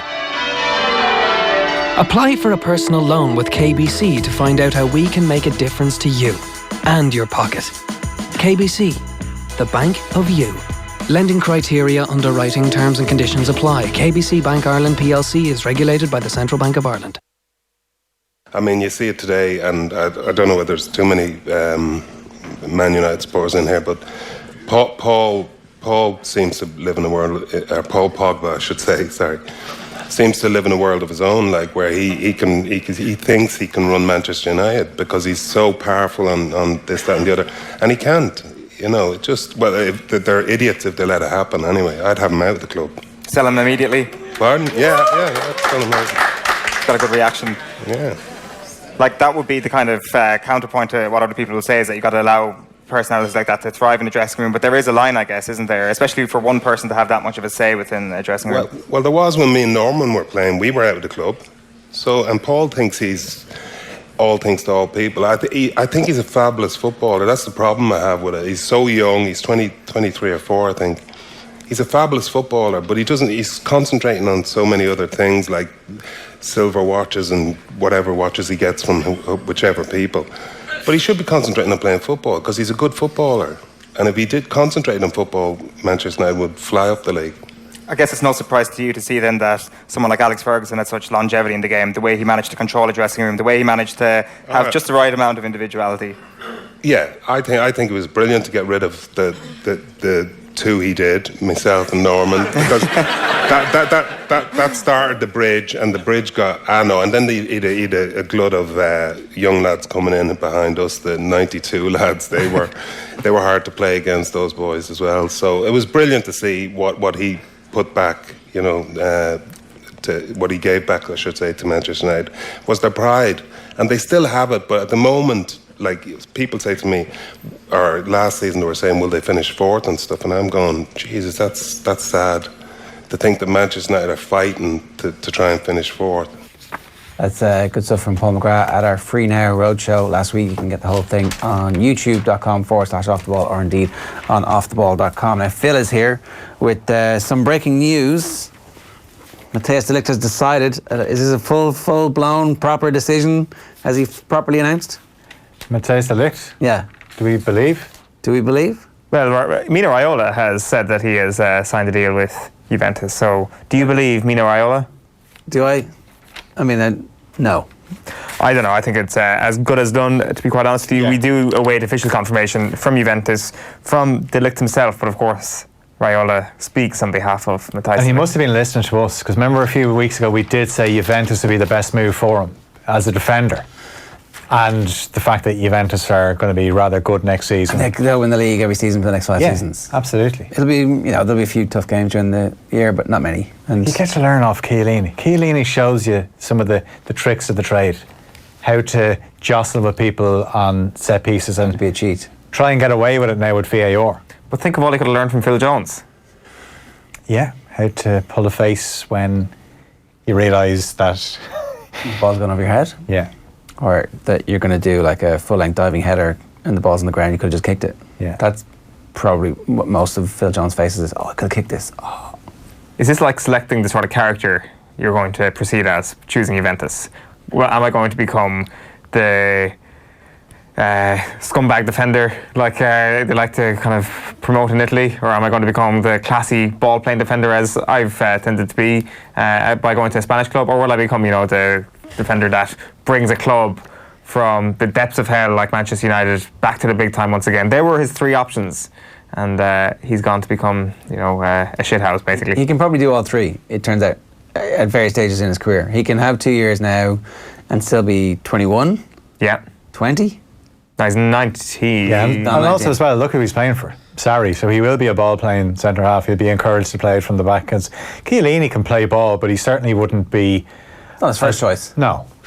Right, what else is going on? Well, look, it was a busy weekend, obviously, of Gaelic games. I'm going to try and get you up to date with everything, and I'm aware of the Kildare Miners and the success on Saturday as well, so they'll get an honourable mention. But I suppose you have to start with Laois, and few would have predicted they'd be back at Croke Park so soon after winning the John McDonagh Cup there last Sunday against Westmeath. But Eddie Brennan's men pulled off a big shock and a well-deserved win over Dublin and Portlaoise yesterday. Aaron Dunphy's goal helping the Midlanders to a 122-23 points win at O'Moore Park. So Laois will face Tipperary at Croke Park next Sunday at 4 o'clock. The game before that will be the head-to-head clash between Cork and Kilkenny. What a match that could be. And the Rebels saw off Westmeath by 140-20 points in Mullingar yesterday to set up that meeting with the Cats. Meath secured the final spot in the All-Ireland Football Super 8s. The Royals beat Clare on a scoreline of 216-118 in Portlaoise. That game was on before the clash of Laois and Dublin in the hurling. Brian Menton and Mickey Newman with the goals from Meath. So they go into the group alongside Donegal, Kerry and Mayo.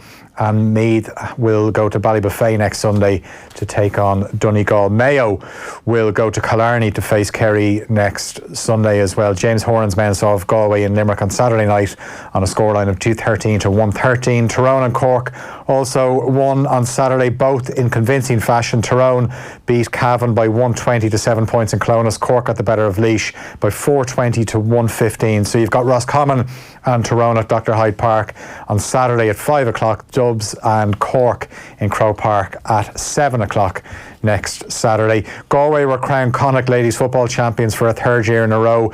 They beat Mayo in their replay. That was the curtain raiser at the Gaelic grounds on Saturday evening. Kildare won the Leinster Minor Football title. They beat Dublin after extra time by 221 to 119 in Navan on Saturday. They started the first period of extra time very well. That's where they got the job done. And Mayo also were crowned Connacht minor champions. That game also needed extra time. They beat Galway by 118 to 117 in Tuam. That was on the Friday night. The USA are the Women's World Cup champions for a record fourth time. They beat the Netherlands 2-0 in the final in Lyon, and they justified their favourites tag at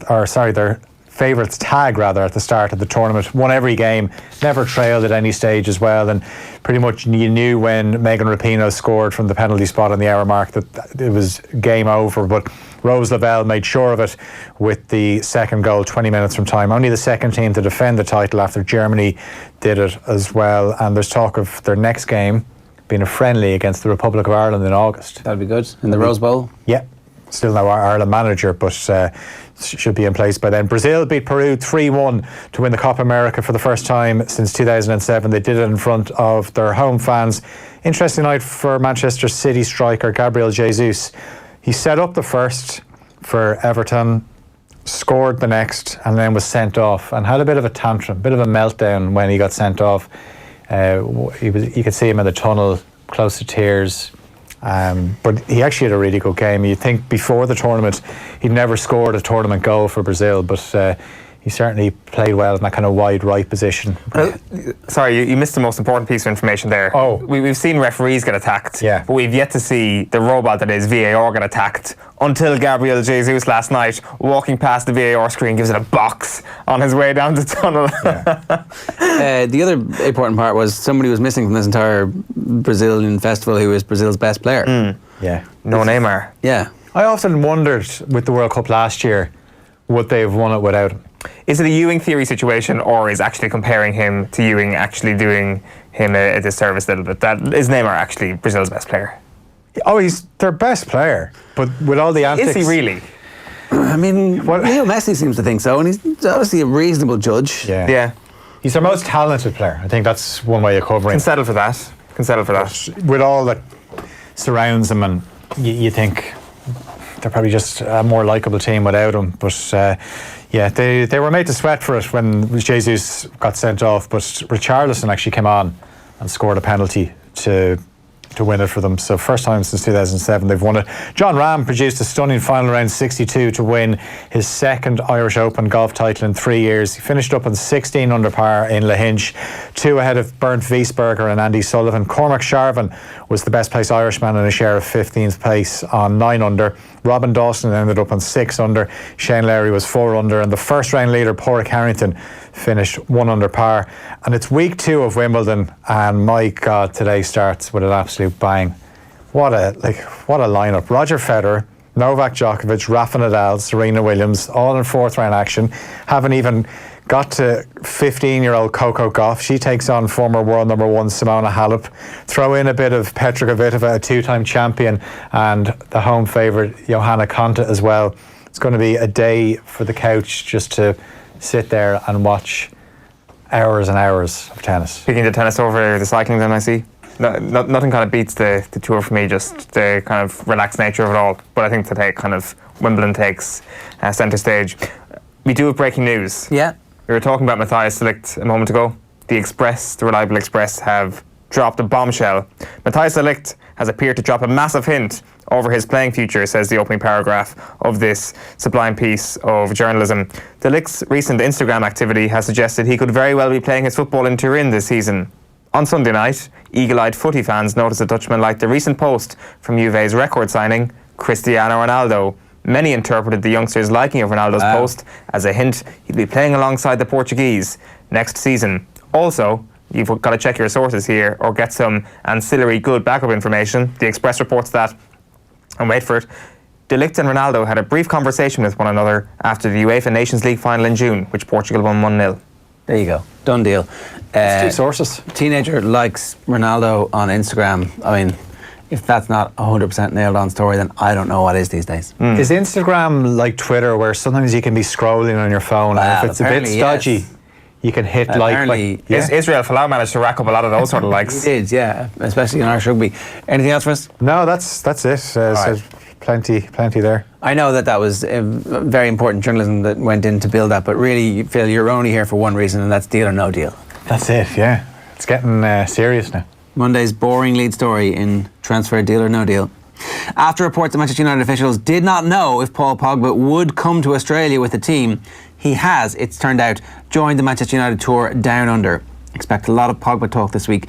The latest is that he's Juve's number one target. They're expected to offer £120 million. That's €134 million. However, if you believe L'Equipe, Zidane and Madrid are ready to offer €150 million for the want-away French star. One word update. Who lands Pogba, Phil? Who lands Pogba? One word.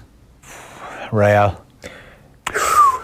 It's going to be Juventus. But let's just give a bit of background here to what's happened over the last couple of days. So, Paul Pogba returned on Saturday from New York. He was on a promotional tour with Adidas. We can see his Instagram account and his fitness work through Central Park here.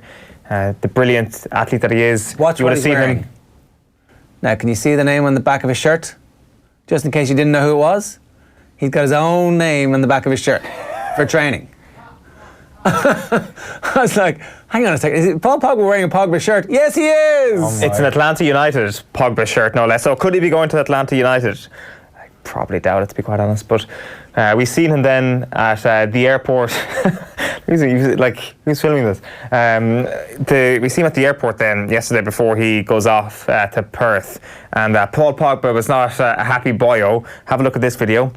And we don't have that one. We'll come back to that later on. Well, what was in it?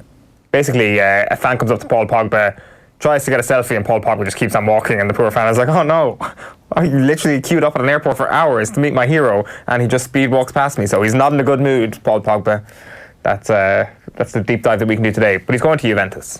If you're United, when you arrive in Australia, put him up. Send him back. Put him up for media duties straight away. Let him talk to the media. And first question, let's see what he says. I think Solskjaer is still trying to keep him. Solskjaer is like, he believes he can change him. But Juventus are going to come up with a bit of a trade here, right? I mean, you take Dybala in exchange for Paul Pogba plus a few quid, you'd imagine, that comes along with Dybala. You've got Alexandro being put in there as well. Matuidi has been mentioned in terms of a trade. There are things to be worked out here. Yeah. It's not a kind of a Sandro would be a good signing, yeah. Especially, I was watching him, he was playing for Brazil last night, and he's a bit more dynamic than Luke Shaw. Oh. Luke Shaw had a decent season, but... Yeah, how good was Luke Shaw's season, really? Really? What's the standard we're holding him to? Are we holding him versus previous Luke Shaw seasons? I think, yeah, there is a case for that, where the fact that he just played a load of games, we're thinking fair play to him. Yeah, you got through it. You got through it. You kept the weight off. Good man. Yeah. And that's the only way he can keep the weight off, is by playing games. Maguire cash watch.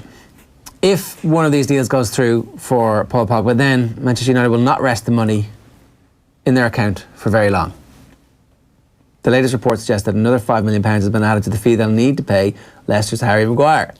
That's up to 85 million sterling, just under €95 million. When it's all said and done, will Manchester United pay more than €100 million for the England centre-half? Deal or no deal? No deal. No deal. Good idea, bad idea? Bad idea. Good idea to pay £80 million. It's going to happen, though, right? I don't think it'll go above 100. No. I think £85 million is what you just reported there is the deal that will happen. 85 million sterling. Yes. Harry Maguire is not a £100 million player. Also, it's the optics of all of this. Leicester City know that he's not a £100 million player. The money doesn't matter. 50 million here or there. Doesn't matter to Manchester United, but it also doesn't matter that much to Leicester when you're getting 85 million quid into your back pocket. Yeah, 85 million. What's the difference there? Yeah, be incredible money for Leicester to get. Leicester could buy 3 or 4 players for that. I can see this going to 87 and a half, and Man United just doing it and getting it done. Leicester will be able to outspend Arsenal at that point, by times 3. Let's move on, because Arsenal will come up a little bit later. Everton owner Farhad Moshiri wants the Toffees to sign Atletico Madrid and Spain striker Diego Costa, according to the Mail on Sunday. On a scale of 1 to 10, how excited would you be to see this shithouse back in the Premier League? 10, absolutely. 11. Yeah. Everton need someone like Diego Costa. They don't have an out-and-out striker to just cause mayhem. The scale does not exist to tell you how excited I would be to see Diego Costa playing for The Premier League has got two nights. Liverpool are going to challenge for the title next year. Whenever Everton played Liverpool near the end of the season, Diego Costa to ruin their title. Would Diego Costa care enough about playing for Everton? Good question. Because he did kind of go on strike that last Probably not. season at Chelsea, didn't he? Yeah, probably not is the honest answer to that. But that kind of creates the charm of Diego Costa. When he does care about that one game in a blue moon, it's just so bloody beautiful. Yeah. Do we believe this is a legitimate story? Is it a good idea from Everton's perspective? You said yes for a good idea. Not legitimate. It's not legitimate. It's always good for a club like Everton to be linked with these players. It gets them excited. And, it's the start of the season. The season hasn't even started, so there's optimism there. And when you hear that Diego Costa, you get excited about that. And then when you see Richarlison has scored in the Copa America final, you're thinking, this is the season. We can break into the top six. Yeah. Okay, I've got a horse through a couple of these. Antoine Griezmann is adamant he will not return to Atletico Madrid's training this week, claiming he's suffering from emotional stress amid rumours of an expected summer switch. They're demanding he shows up because obviously he's still one of their players. The release clause hasn't been paid at La Liga's offices. Barca have said they will pay the release clause. They're just, it's just hard to scrape the money together to get it all done. And also, Neymar's over there and they want to get Neymar. Sorry, Antoine, we promised you 4 months ago that we didn't know Neymar was going to be available. And meanwhile, João Felix has taken the Frenchman's number 7 shirt. So, but here's the twist. Rivaldo, the great Brazilian, former Barcelona star, says there's no reason why Barca can't play with a Fab Four: Messi, Suarez, Neymar and Griezmann. Is this a good idea and a legitimate prospect? Can they do it? To play in that formation? Yeah. No.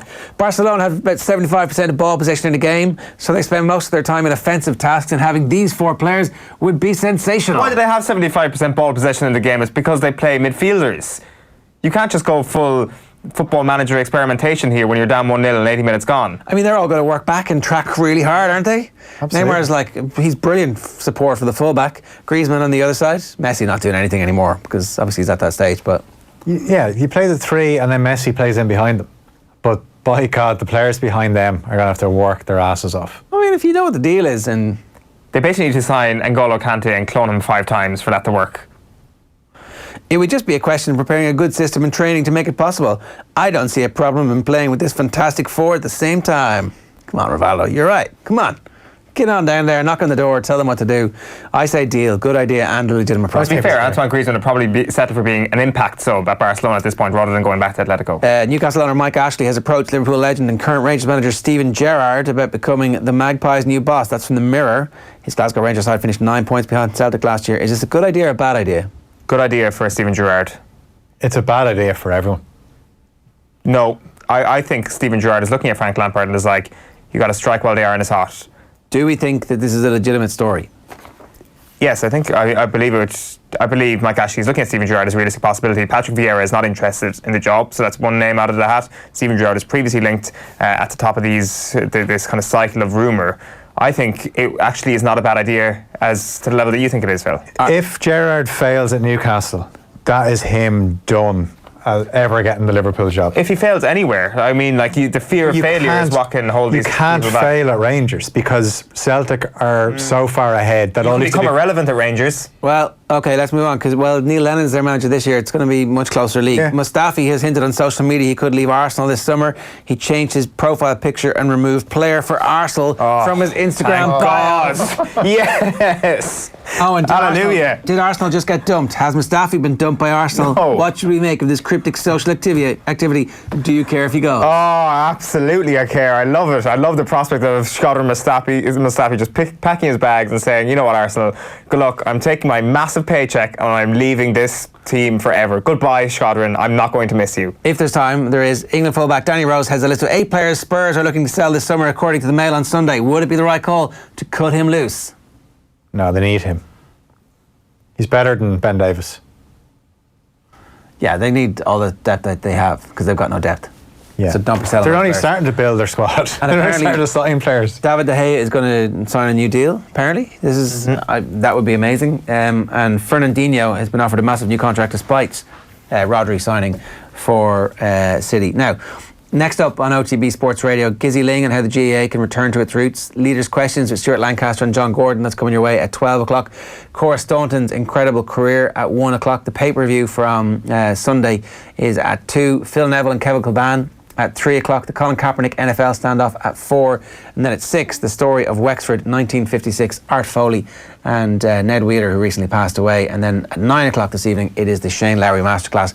That is just today on OTB Sports Radio. It's top quality sports radio content wherever you want it. You can get it on Alexa, you can get it on Google Home. Just say play OTB Sports Radio or play Off the Ball on TuneIn, and it will do so. That's all we've got time for on the show today. We'll be back tomorrow at 7:30, and the lads will be with you from 7 o'clock this evening on Newstalk. Thanks, lads. Thanks, sir.